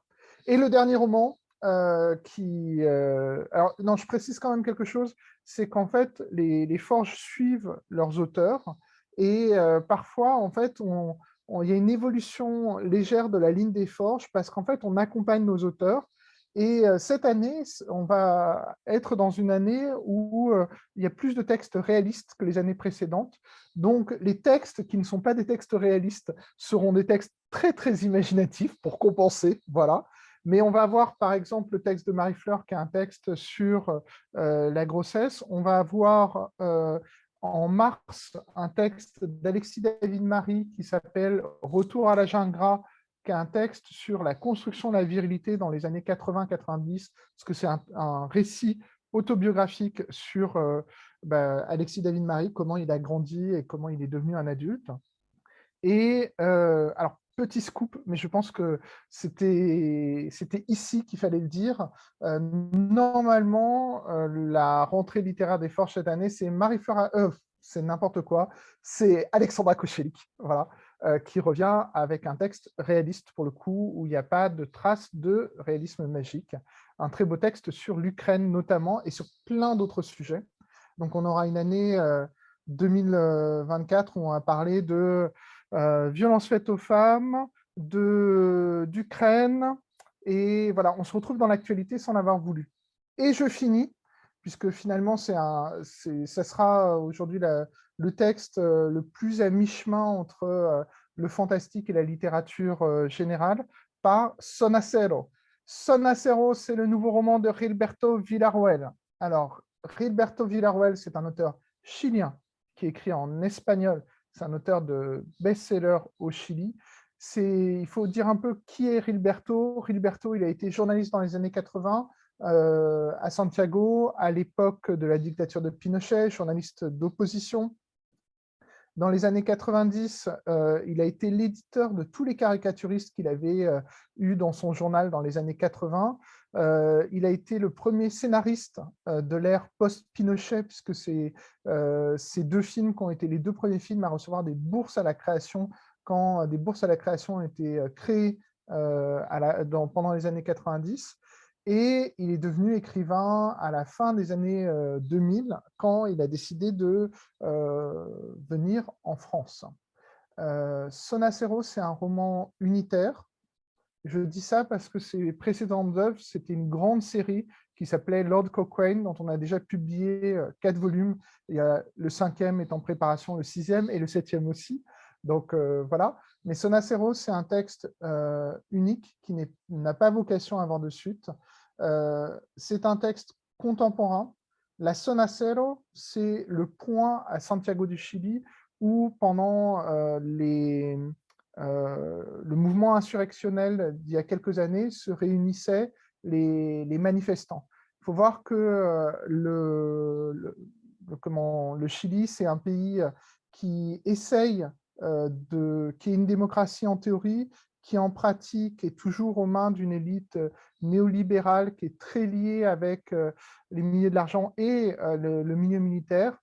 C'est à la fois proche et lointain de l'Argentine, mais vous avez peut-être suivi les événements en Argentine récemment. Le Chili n'est pas dans une situation aussi grave que l'Argentine, mais ce n'est pas folichon non plus. Et Son Acero s'est inspiré par ces événements.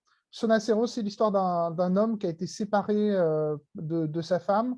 Sa femme est restée dans la ville et lui va essayer de rentrer dans la ville pour la sauver, alors qu'en fait, il y a une attaque de zombies et de vampires. Voilà, je ne vous en dis pas plus, mais ça m'a fait beaucoup penser au film Zombie de Romero, qui est un film de 80, je dirais, qui est à la fois, c'est des films de série B, mais avec un contenu politique très très fort. Et en fait, c'est ça, Son Acero, c'est-à-dire c'est à la fois un roman pulp, un roman d'aventure, et c'est aussi un roman qui parle de politique, de la faiblesse des démocraties, malheureusement, de la nécessité de protéger les démocraties. Et voilà. Et je viens de me rendre compte, en fait, qu'on publie ça alors que 2024, c'est l'année au monde où il y aura le plus d'élections. Depuis 1947, il y aura énormément d'élections dans le monde. Et ça sera une année intéressante et dangereuse pour la démocratie. Et c'est un peu ce que raconte Son Acero. Et voilà, je crois que je suis dans les temps. Tu as été parfait et je précise qu'on recevra Michel Astrud le 22 février. Donc, vous avez une semaine totalement dédiée aux forges et ça, c'est plutôt une très bonne nouvelle. Merci infiniment, David. On se retrouve très, très vite, d'ici un petit mois, pour parler de ces 2 ouvrages de Michel Astrud et de Jean-Luc Daciano. On a hâte, une fois de plus, de te retrouver et de retrouver tous ces auteurs. Merci infiniment à tous les éditeurs de ce soir et vous tous, bien entendu. On se retrouve très vite, dès jeudi avec Denis Michelis et dimanche avec Muriel Zac. Voilà pour une nouvelle semaine Vlil. Je suis ravi d'avoir découvert autant de choses ce soir, une fois de plus, et j'imagine que j'ai vu tout le monde noter les titres, et ça prouve que l'intérêt était là. On a rarement eu une soirée aussi diversifiée, aussi somptueuse que vous nous avez proposée. Alors merci à tous, et à très vite. Une très belle soirée à vous. Il est déjà tard, je sais, mais ça valait vraiment le coup. Au revoir tout le monde. Au revoir à tous. Très belle soirée à vous tous.